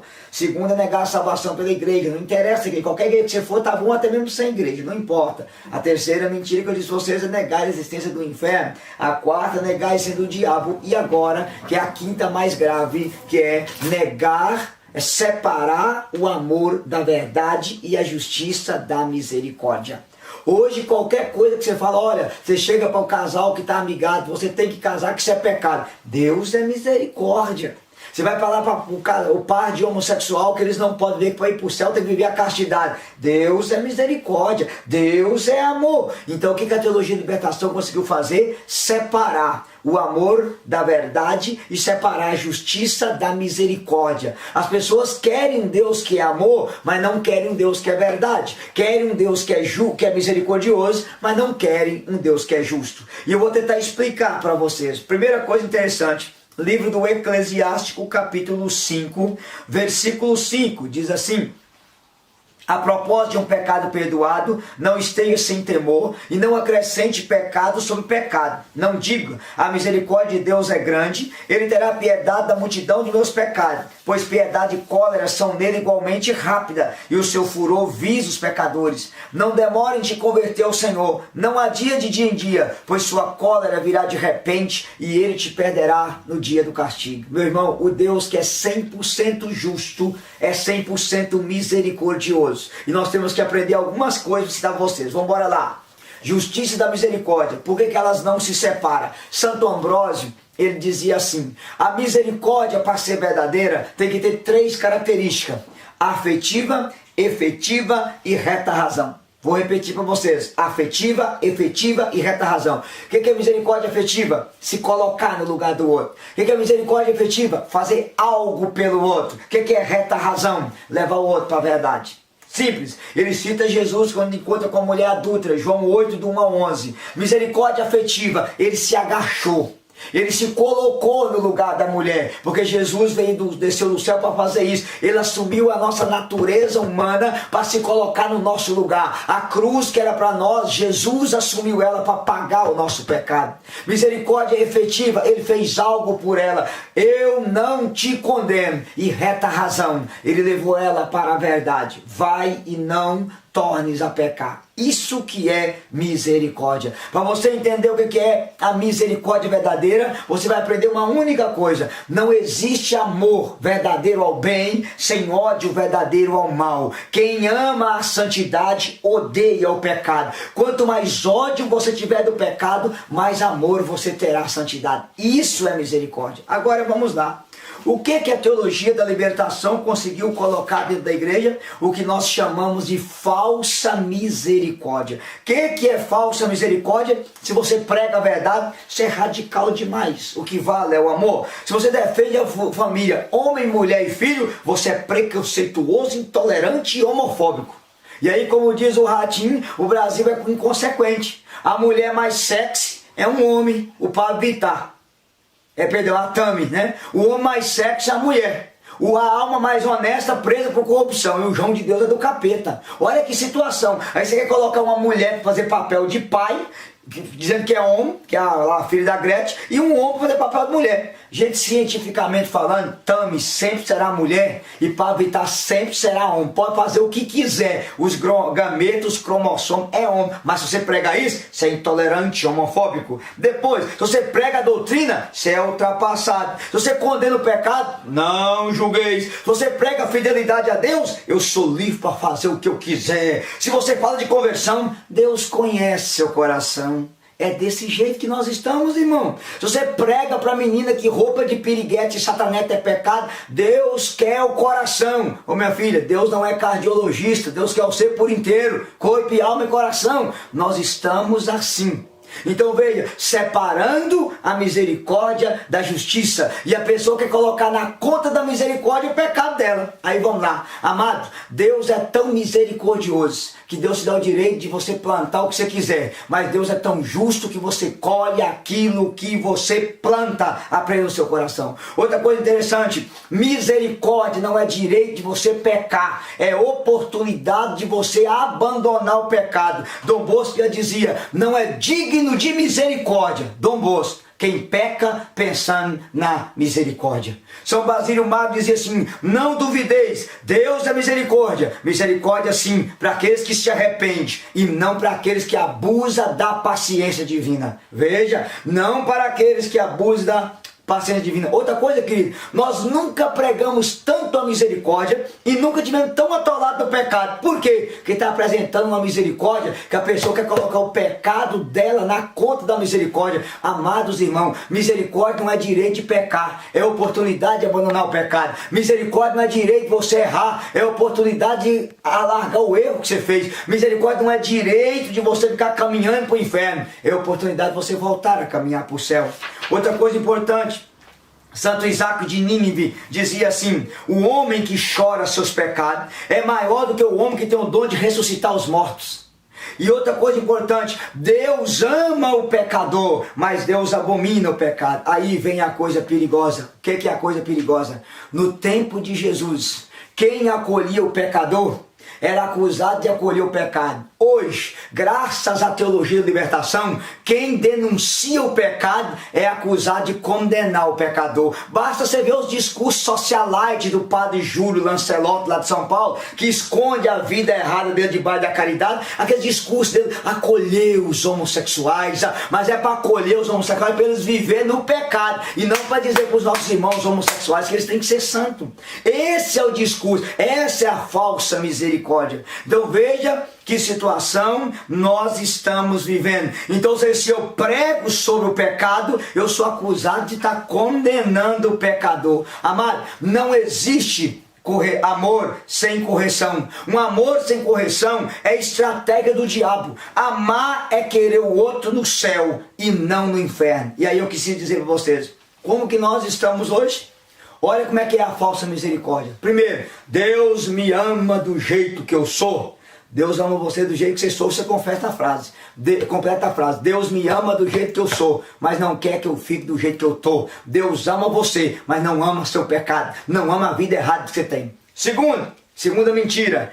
Igreja não é tribunal para apontar o dedo, igreja é hospital para acolher os doentes. Sim, meu querido, igreja é hospital que você entra doente e sai curado, e não mais doente que você entrou. Igreja é o hospital que o marido entra com a amante e sai de lá abandonando ela e voltando a ser fiel à esposa. Igreja é o hospital que o jovem entra transando com a namorada e sai de lá na castidade. Igreja é o hospital que a pessoa entra praticando o homossexualismo e sai de lá vivendo a castidade para ir para o céu. Igreja é o hospital que o cara entra embriagado de cachaça e sai embriagado da água viva do Espírito Santo. Igreja é o hospital que a pessoa entra lá escravo do pecado e sai liberto por Jesus. Não é um hospital que você entra doente e sai doente. Você entra no pecado e sai do pecado. Outra coisa, mais terrível, mas Jesus andava com os pecadores. Sim, meu amado, Jesus andava com os pecadores para converter e não para deixar eles no pecado. Imagine você que Jesus encontrou com Zaqueu. Zaqueu, você roubou muito, roubei. Eu não te condeno, continue roubando. Inclusive você muda para o Brasil e dá um curso para o Lula e para os políticos do PT e ensina como que rouba. Encontrou com a Madalena e diz, Madalena, ninguém te condenou, não te condeno, vai, continua sendo prostituta. Foi isso. Encontrou com a Samaritana, Samaritana, não te condeno, você teve 6 maridos, arruma uns 15. Não há um pecador. Ei, cita para mim um pecador que andou com Jesus e continuou no pecado. Ele andava com os pecadores para convertê-los e não para deixar eles viver no pecado. Tem uma outra coisa. Eu preciso falar para vocês. Quando você faz uma pregação dessa, já levanta alguém e fala, a Bíblia diz, não julgueis. Meu amado, falar a verdade não é julgar, falar a verdade é exortar, falar a verdade é arrancar do inferno quem está caminhando para lá, tá? Uma coisa é eu julgar você, outra coisa é eu julgar seu comportamento, aquilo que não condiz com a palavra de Deus, e o que é certo e o que é errado, quem nos diz é a palavra de Deus e a doutrina da Santa Igreja. Segundo, cuidado com esse negócio, o importante é o coração, Deus quer o coração, não. Deus não é cardiologista, como eu falei. Deus quer você por inteiro. Por isso que não pode ficar expondo o corpo igual uma piriguete na rua, um pirigueteiro, ou usar umas calças justas, mais justas que a justiça divina, igual lá o padre boiadeiro Alessandro Campos. De jeito nenhum. Por quê? Porque Deus quer você por inteiro. Seu corpo é morada do Espírito Santo. Outra coisa, o importante é o amor, não. O importante é o amor e a verdade. Amor e verdade não se separam. Vou falar isso agora. Outra coisa, não tem nada a ver. Não tem nada a ver, é o ditado que a cobra falou para Eva no paraíso, e você sabe o que deu. E o que tem isso? Cuidado, também é o ditado da cobra. Meu amado, não se separa a justiça da misericórdia. Se você pegar a palavra de Deus, é o último versículo que eu quero usar para vocês. Eclesiastes 16:12, pois misericórdia e ira estão sempre em Deus, grandemente misericordioso, porém capaz de cólera. Os seus castigos se igualam à sua misericórdia, e ele julga o homem conforme as suas obras. Gálatas 6, versículo 7, de Deus não se zomba, o que o homem planta, o homem colherá. Quem planta na carne colhe corrupção, condenação eterna, e quem planta no Espírito colherá a vida eterna. Vamos parar com essa hipocrisia, em nome de uma falsa misericórdia, deixar nossos irmãos viver no pecado dentro da própria igreja. Isso é um absurdo. A segunda coisa que eles fazem, amado, separar o amor da verdade. Parágrafo 851 diz que a salvação está na verdade. João 14,6, eu sou o caminho e a verdade. 1 Timóteo, Deus 2,4, Deus quer que os homens se salvem e cheguem ao conhecimento da verdade. Aí não, quer pregar só o Deus que é amor, mas não quer o Deus que é verdade. O mesmo Deus que é 100% amor, é 100% verdade. Jesus diz, conhecereis a verdade, e a verdade vos libertará. Não se separa o amor da verdade. E é bom que você saiba que Santo Agostinho, ele tem uma frase maravilhosa sobre isso. Santo Agostinho, quando ele anunciava esse assunto, ele dizia assim: a verdade não pode ser dita sem caridade, mas a caridade não pode impedir a verdade ser dita. O Papa Bento XVI diz que o amor sem a verdade é sentimentalismo. E o Papa São Pio X dizia: a maior caridade da igreja é anunciar a verdade para quem está no erro. Vou repetir para você: a maior caridade da igreja é anunciar a verdade para quem está no erro. Não tem como pregar um Deus amor sem não pregar um Deus que é verdade. O Deus que te ama tanto quer que você saia da mentira para a verdade. Meu querido, talvez essa é a maior traição que a teologia da libertação faz, que eu escrevo nesse livro, tá?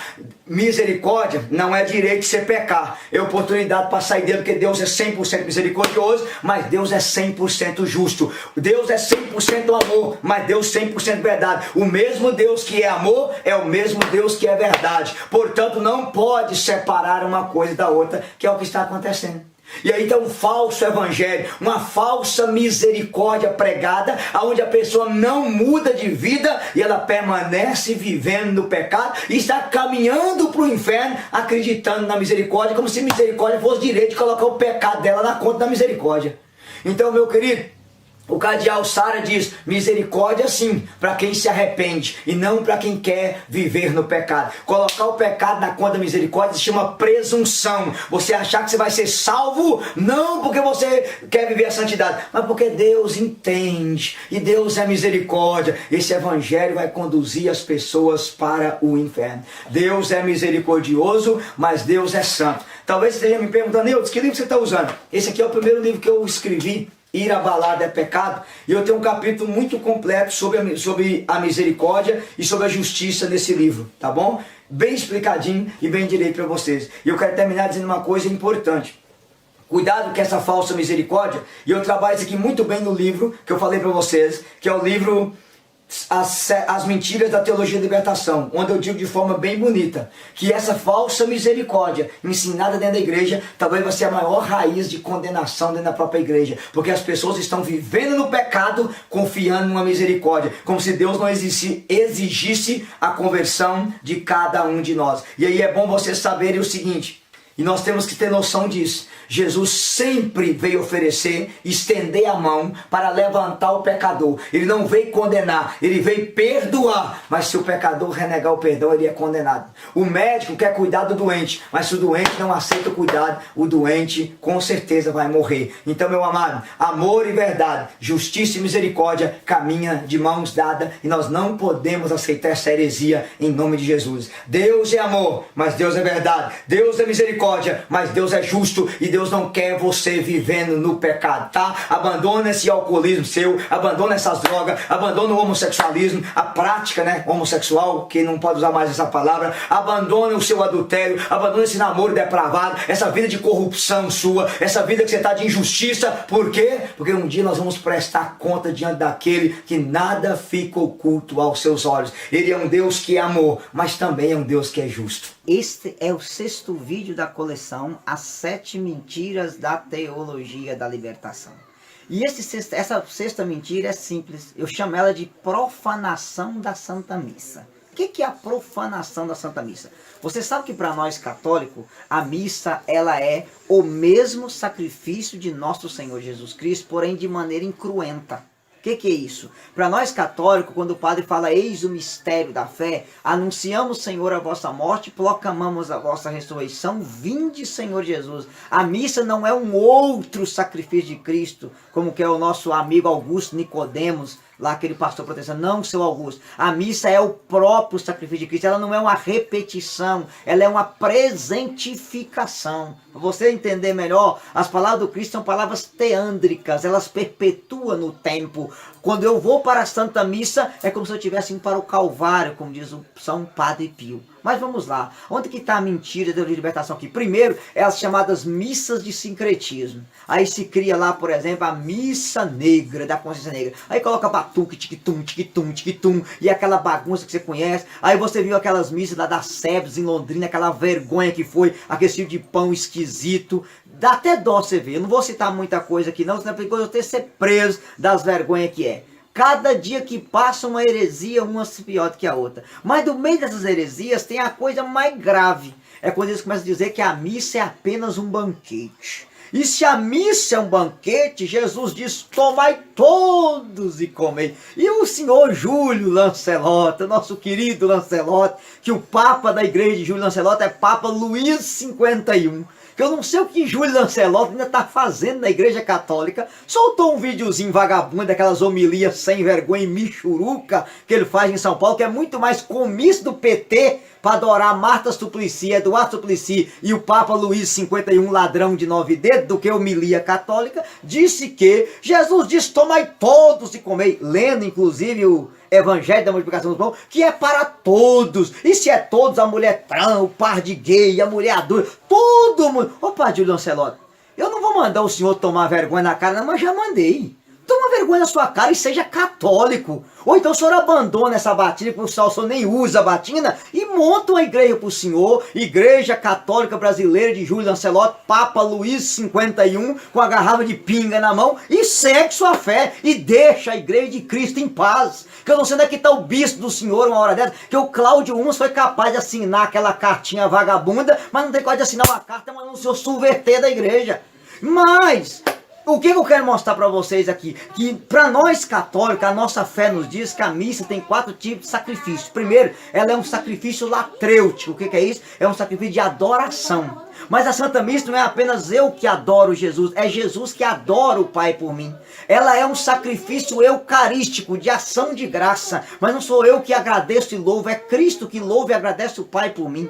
Ela é um sacrifício propiciatório, de perdão dos pecados. Mas é Cristo que pede a Deus perdão dos meus pecados. E ela é um sacrifício imprecatório, ou seja, na missa eu recebo as graças muito mais do que eu posso imaginar. Eu poderia dar uma aula para vocês sobre o sacrifício da Santa Missa, mas aqui, se você está assistindo o canal, eu convido você a procurar o canal do meu irmão Celito Garcia. Celito Garcia, pode procurar aí no YouTube, é o melhor pregador sobre Santa Missa. Se você puder acompanhar o Celito, você vai aprender muito sobre isso. Mas vamos lá, qual é a heresia da teologia da libertação? É transformar a missa num banquete, num estilo de ceia protestante, e não mais num sacrifício. E aí, eles usam a velha ditado, Jesus diz, tomai todos e comei, tipo o Júlio Lancelotti dizendo. Então, o padre Gilvande, o herege lá de Belo Horizonte, há pouco tempo atrás, soltou um vídeo dizendo a mesma coisa. Então nós não podemos domesticar Deus. A Eucaristia é para todos, é para todos. E aí, Frei Gilvander e Júlio Lancelotti, não sei se vocês conhecem isso aqui, que eu acho que vocês não estudaram isso aqui. Vocês estudaram a cartilha de Karl Marx, mas se esquecer de estudar a cartilha da fé católica. Então vamos lá, Júlio Lancelotti, vamos lá, Frei Gilvander. Catecismo da Igreja Católica, parágrafo 1415. Eu vou pegar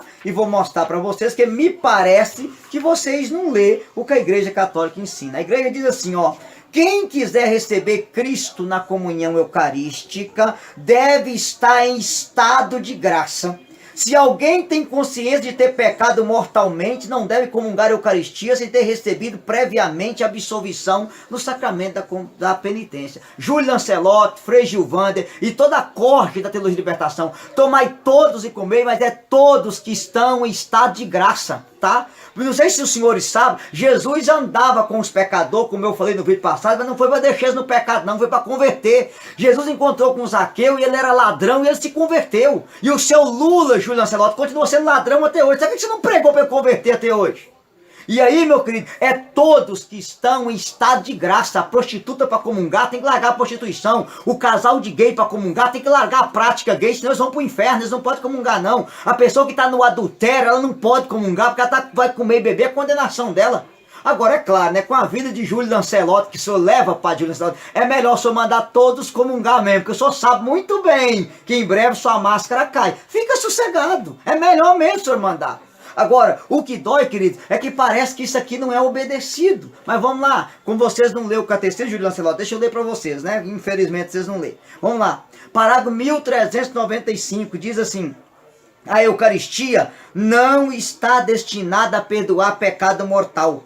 Isto é próprio do sacramento da reconciliação. É próprio da Eucaristia, seu sacramento, daqueles que estão em comunhão plena com a igreja. Júlio Lancelotti, Frei Gilvanda e toda a turma. Quando a pessoa está na UTI, a gente não dá feijoada para ela não, a gente dá remédio.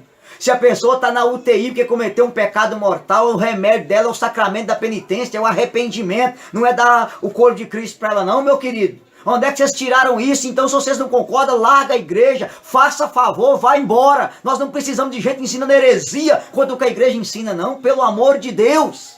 E aí o que dói, meus queridos? Não, veja bem, vamos falar rasgado. Se o casal de segunda união, o primeiro casamento valeu, eles estão em adultério, se estão em adultério, eles estão fora da comunhão, eles não podem comungar. O padre homossexual piorou. A prática homossexual, Júlio Lancelotti, é uma abominação. Está em Levítico 18, 22, está em Levítico 23. Os homossexuais são acolhidos na igreja, Júlio Lancelotti, são aqueles que querem ser santo. Mas quem quer viver no pecado, homem com homem, mulher transando, fique assim, mas fique fora da igreja, porque a igreja de Cristo não é lugar para quem quer viver no pecado, é lugar para quem quer lutar contra o pecado e ser santo, de Júlio Lancelotti.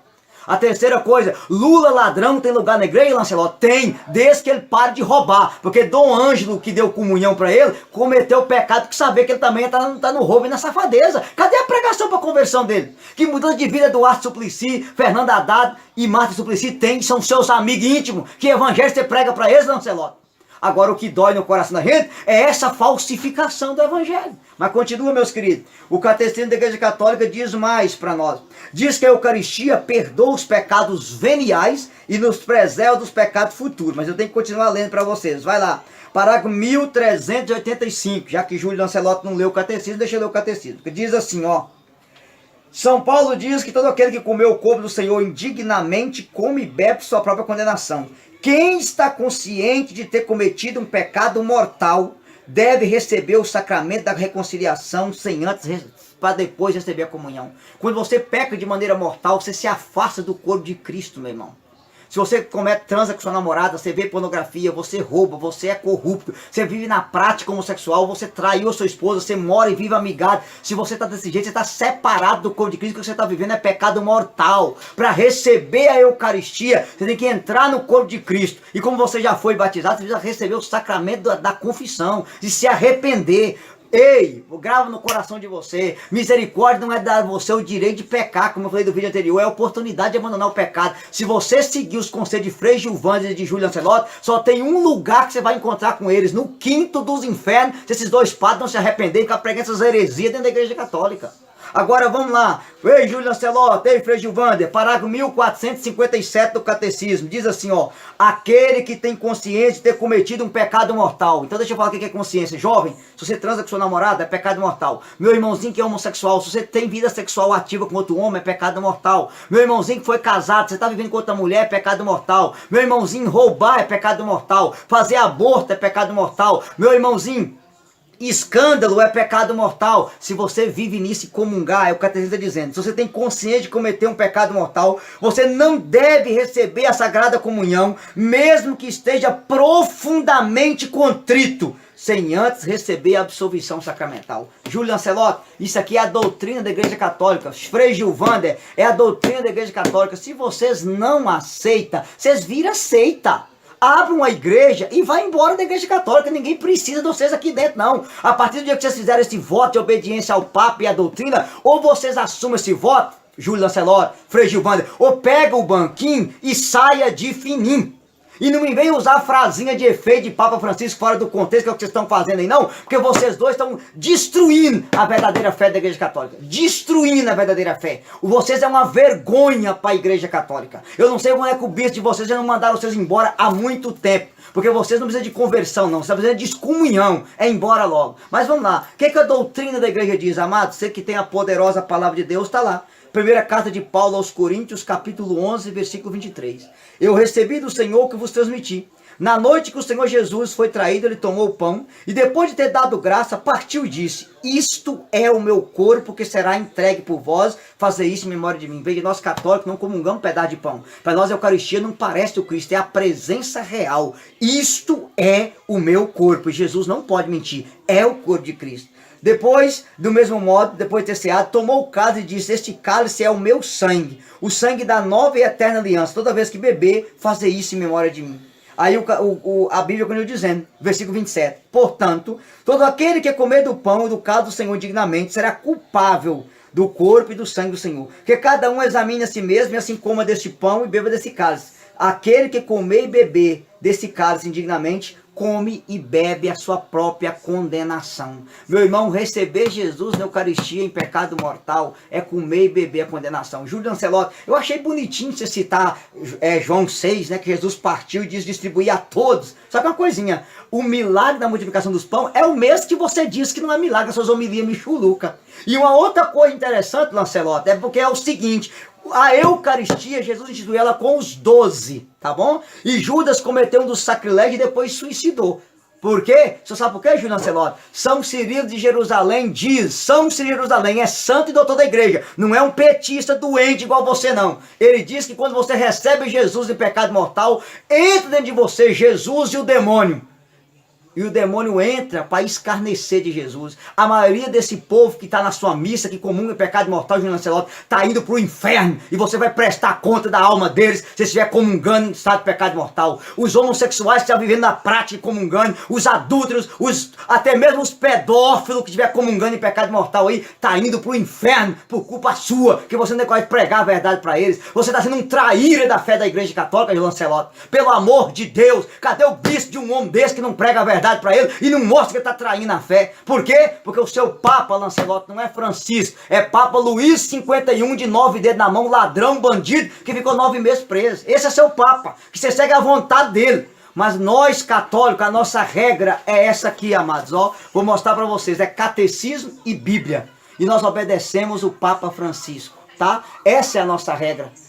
Essa é a nossa regra. E se eu estou em pecado mortal, eu preciso me arrepender, pedir perdão, abandonar e não querer. Desculpa eu falar, ô Júlio Lancelotti, não é a igreja que tem que converter aos homossexuais, é os homossexuais que se convertem à igreja. Ô Lancelotti, não é a igreja que se converte aos adultos que estão na segunda união que foi casado, é eles que tem que converter a igreja. Não é o evangelho que se adapta ao mundo, Lancelotti, é o mundo que se adapta ao evangelho. E você é mais sincero com o senhor.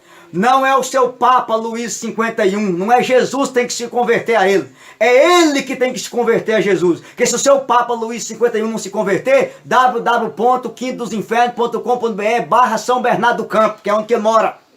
Pelo amor de Deus, para de ser traíra da igreja. E aqui, meus irmãos, o que mais dói é que a Santa Missa está sendo profanada. A fila da confissão está ficando vazia.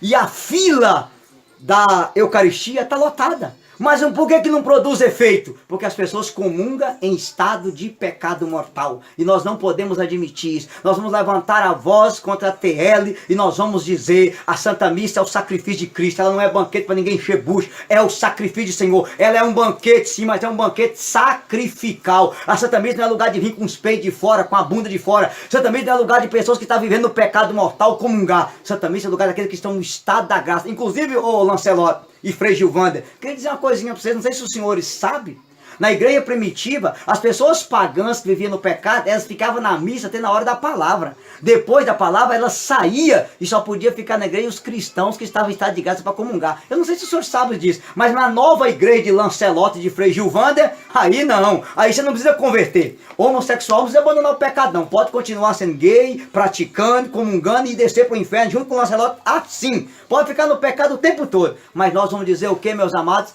A igreja existe para a santificação dos homens. A igreja existe para levar a santidade para os irmãos homossexuais, para os irmãos que estão no pecado, porque a igreja existe para ser a casa da misericórdia. Viu, Lancelotti? A igreja não é hospital. A igreja não é tribunal. Ela é hospital. Mas é hospital que o cara entra doente e sai curado. E não pior do que entrou, para a glória de Deus. Esse é o último vídeo da série As Mentiras da Teologia de Libertação. Eu ainda vou dar uma formação para vocês mais na frente, com um vídeo mais demorado, de meia hora, chamado As Cinzas da Teologia da Libertação. Mas eu vou gravar esse último vídeo.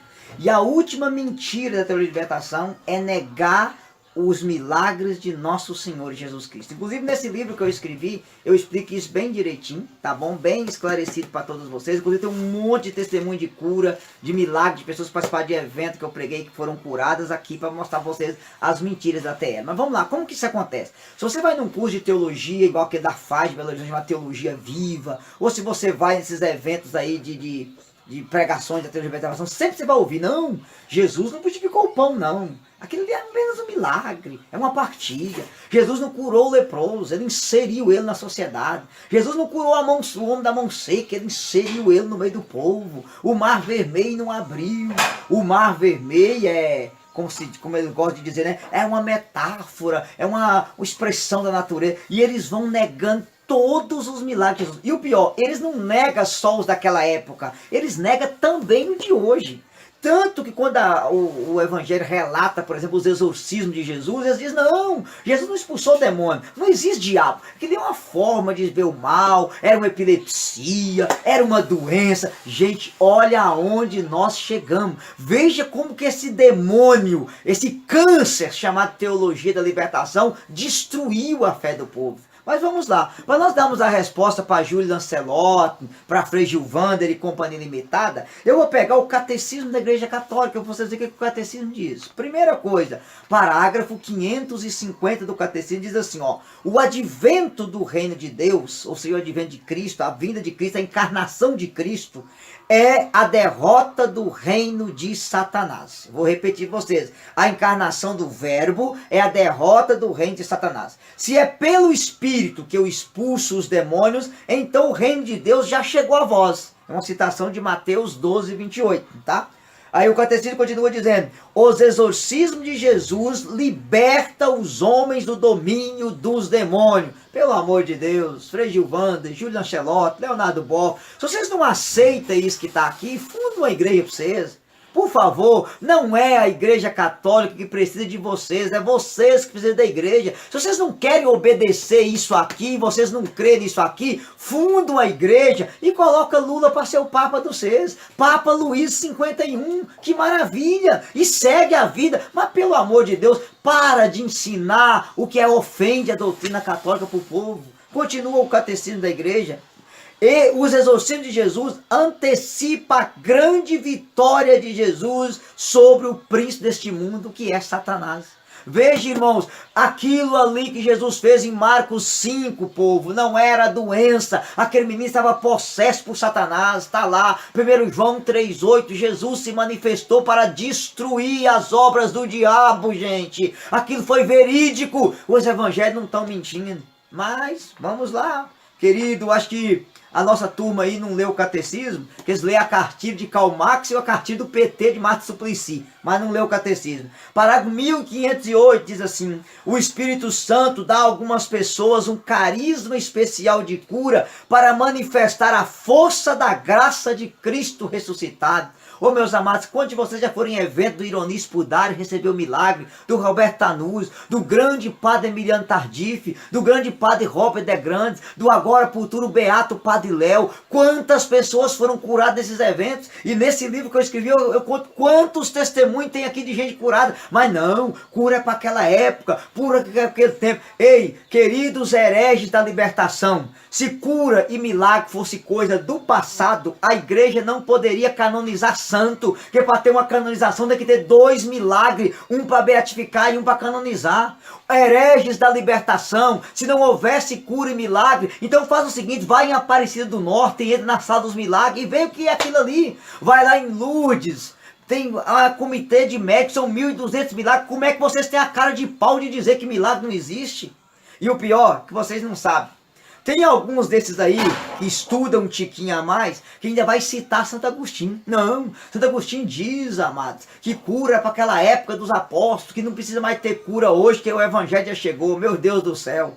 Primeira coisa é saber, se na época dos apóstolos o mundo estava pagão, mais pagão está hoje. Na época dos apóstolos não tinha ideologia de gênero, não tinha parada gay desfilando de Jesus pregado na cruz, não tinha carnaval zombando de Jesus, Leonardo Boff. Na época dos apóstolos, nós não tínhamos teólogo parecido com Frei Beto dizendo que Deus é gay no jornal o Globo. Não tinha. Não tinha. Então o mundo de hoje está muito mais pagão. E o pior, a igreja de hoje está paganizada. É um bando de batizado pagão, graças às heresias da teologia da libertação. E Deus dá a algumas pessoas o dom da cura. A igreja reconhece. Se vocês não aceitam, pega seu banquinho e saia de fininho, pelo amor de Deus. Depois, amados, Catecismo da Igreja Católica, parágrafo 1335, diz: o milagre da multiplicação dos pães.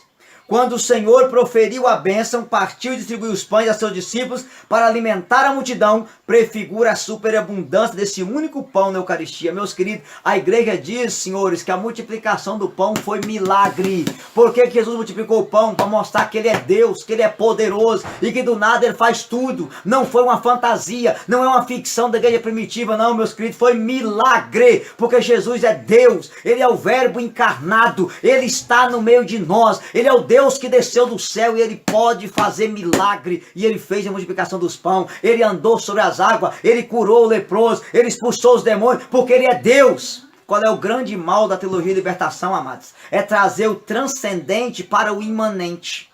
Infelizmente, grandes teólogos nós temos na igreja, que um dia eu vou gravar um vídeo mostrando as mentiras deles, Alá Calhane, e Alá outros e outros, por exemplo, André Torres Queiruga, que infelizmente livraria vagabunda feita a Paulo, ainda vende livro de André Torres Queiruga, que nega a redenção de Cristo. Como é que ele gosta de dizer a frasinha célebre dele, né? Se encontrar os ossos de Jesus, eu creio na ressurreição, porque a causa de Jesus está vivo. Não, Torres Queiruga, não é a causa não, é Jesus que está vivo. E o dia que você encontrar com ele, você vai cair do cavalo, você vai ver que ele está glorioso e ressuscitado, Torres Queiruga. Saia da letra, Leonardo Boff, vem para a vida, meu filho. Faz uma experiência verdadeira de Deus. Você larga esse adultério, você quer no tico-tico no fubá aí, pelo amor de Deus, morando em casona de 1 milhão, ganhando dinheiro do PT, 13 milhões, e o pior, dizendo que ajuda os pobres. Eu sei os pobres que você ajuda, ó, tô de olho nos vocês. É os pobres do Lula, é os pobres que vocês ajudam. Mas veja bem, meus queridos, é duro você ver esse tipo de pregação dentro da igreja. E o pior, tá aqui, ó, vou ler para vocês a poderosa palavra de Deus, mas vamos ter que explicar a segunda coisa. Os mesmos que cita Santo Agostinho, ao dizer que Santo Agostinho diz que não é milagre, era para o tempo de Jesus, eles esquecem que Santo Agostinho escreveu um livro chamado Retratação. E que no Retratação Santo Agostinho narra que ele viu 15 milagres acontecendo na missa dele, na época e no tempo dele. Em toda a história da igreja, gente, é porque os católicos lê pouco. Vai ler São Vicente Ferrer, ressuscitou mais de 30 pessoas. Vai ler São Francisco Xavier, ressuscitou 26 pessoas. Vai ver os milagres de Santa Brígida, vai ver os milagres de Dom Bosco, de São João Maria Vianney. Agora os caras só estudam a cartilha de Karl Marx, só estudam Torres Queiruga e o sujeito chamado Calhane. Pelo amor de Deus, gente, vamos estudar a vida do santo para vocês verem. E aqui, queridos, a palavra de Deus diz lá, ó, Hebreus 13, versículo 8, herege da libertação. Jesus Cristo é o mesmo de ontem, é o mesmo de hoje e é o mesmo de sempre. O Jesus que curou há 2000 anos, cura hoje e cura para sempre, porque ele está vivo na sua igreja, una, santa, católica e apostólica, e nós não podemos aceitar as heresias da TL dentro de nós. E aqui, meus amados, Marcos 16, 17, quando Jesus manda pregar o evangelho, ele fala o quê? Ide por todo mundo, pregai o evangelho a toda criatura. Estes milagres acompanharão os que crerem, expulsarão os demônios em meu nome, falarão novas línguas, manusearão serpente, imporão a mão nos enfermos e eles serão curados. E a prova que a igreja crê nisso aqui, que a igreja tem o padre exorcista, que é próprio, que tem o ritual do exorcismo para expulsar os demônios, ela tem um sacramento da cura, que é a unção dos enfermos. Olha a negação, meus amados. Olha que dor. Os caras destroem, como eu disse para vocês, Bento 16 falava que a teologia de libertação ela é a pior heresia da história da igreja. Por que ela é a pior heresia? Porque ela nega todos os dogmas da igreja e reinterpreta na prática, na análise marxista. Essa que é a dor que nós temos no coração. Eu sei que eu vou apanhar muito desse vídeo aqui. Tem diocese que eu nem vou entrar mais para pregar. Não tem problema, eu vou pregar a verdade. Nós não podemos aceitar essas mentiras dentro da nossa igreja. Eu estou com um testemunho aqui, ó, de uma menina com depressão, que tentou suicídio várias vezes. Ela está com a letra dela. Ela caiu num retiro, foi batizada no Espírito Santo, se libertou do suicídio e foi curada da depressão. E essas criaturas dizendo que cura e milagre é coisa daquele passado, é para aquela época, é para aquele tempo. Agora eu finalizo o vídeo dizendo uma coisa importante para vocês. Faz uma análise comigo. Os mesmos conventos, os mesmos seminários, os mesmos padres que falam que cura não existe, milagre não existe, dom de ciência não existe, dom de língua não existe, profecia não existe, nada existe. É os mesmos que fazem yoga, reiki, zen, acupuntura, meditação transcendental, controle mental, apiterapia, cromoterapia, hipnose. É os mesmos que faz constelação familiar. Eles negam todo o poder do evangelho, mas aceita todas as filosofias orientais vindo do hinduísmo, do shintoísmo e do confucionismo. Irmãos, olha que situação. Os mesmos que negam o poder de Jesus defendem a macumbaria, defendem o candomblé e a umbanda. Os mesmos que negam a salvação de Cristo estão lá fazendo yoga. Pelo amor de Deus. Eu fui em diocese que diácono faz reiki, entendeu? Nas pessoas. Veja bem, gente, que situação nós estamos chegando. As pessoas não creem no evangelho, não creem no poder da doutrina da igreja, na unção da cura, no poder do Espírito Santo, mas aceita tudo que a nova era prega e tudo que a nova era ensina. Todas as filosofias orientais estão inseridas na vida desse povo. Por quê? Porque distanciaram. E aí eu vou pegar uma frase do padre Paulo Ricardo. A teologia da libertação vai levar muita gente da igreja católica para a bruxaria, para o candomblé, para a umbanda, para a feitiçaria. Por quê? Porque esse povo não tem fé. O centro da TL não é Deus, como diz o Clodóvis Boff, irmão do Leonardo Boff, o centro é o homem. Vocês não fazem teologia, vocês fazem antropologia. Vocês não têm fé, ó. Há muito tempo vocês não têm fé. É duro a gente falar isso, gente, mas é a verdade. Portanto, você que é católico, eu peço você, leia esse livro aqui, ó. Esse aqui é o Antídoto das Heresias, tá? Contra a teologia de libertação. E leia isso aqui, ó. Poderosa palavra de Deus, porque ela cura, salva e liberta. E o meu livro, se você quiser, Conhecereis a verdade vos libertará. Pode deixar aí embaixo. Eu vou deixar para vocês o endereço, vocês encomendarem o livro. Pode ser por e-mail, eudesrcc@hotmail.com, vocês conhecerem melhor a maldita teologia da libertação. Não se deixe vencer pela TL, meu irmão. Eu, meu padre da TL, meu bispo da TL, reze o rosário por eles, peça a Nossa Senhora por eles. E digo você, seja feliz por ser católico, porque a teologia de libertação vai ser destruída. E a igreja de Cristo vai ficar de pé, porque ele prometeu, as portas do inferno não prevalecerão contra ela. Em nome de Jesus, vai levantar uma geração de padres santos, de padres profetas na igreja, porque todos os seminários da TL estão morrendo e vai morrer mesmo, porque a igreja não tem lugar para herege, é lugar de gente que quer ser santo, em nome de Jesus.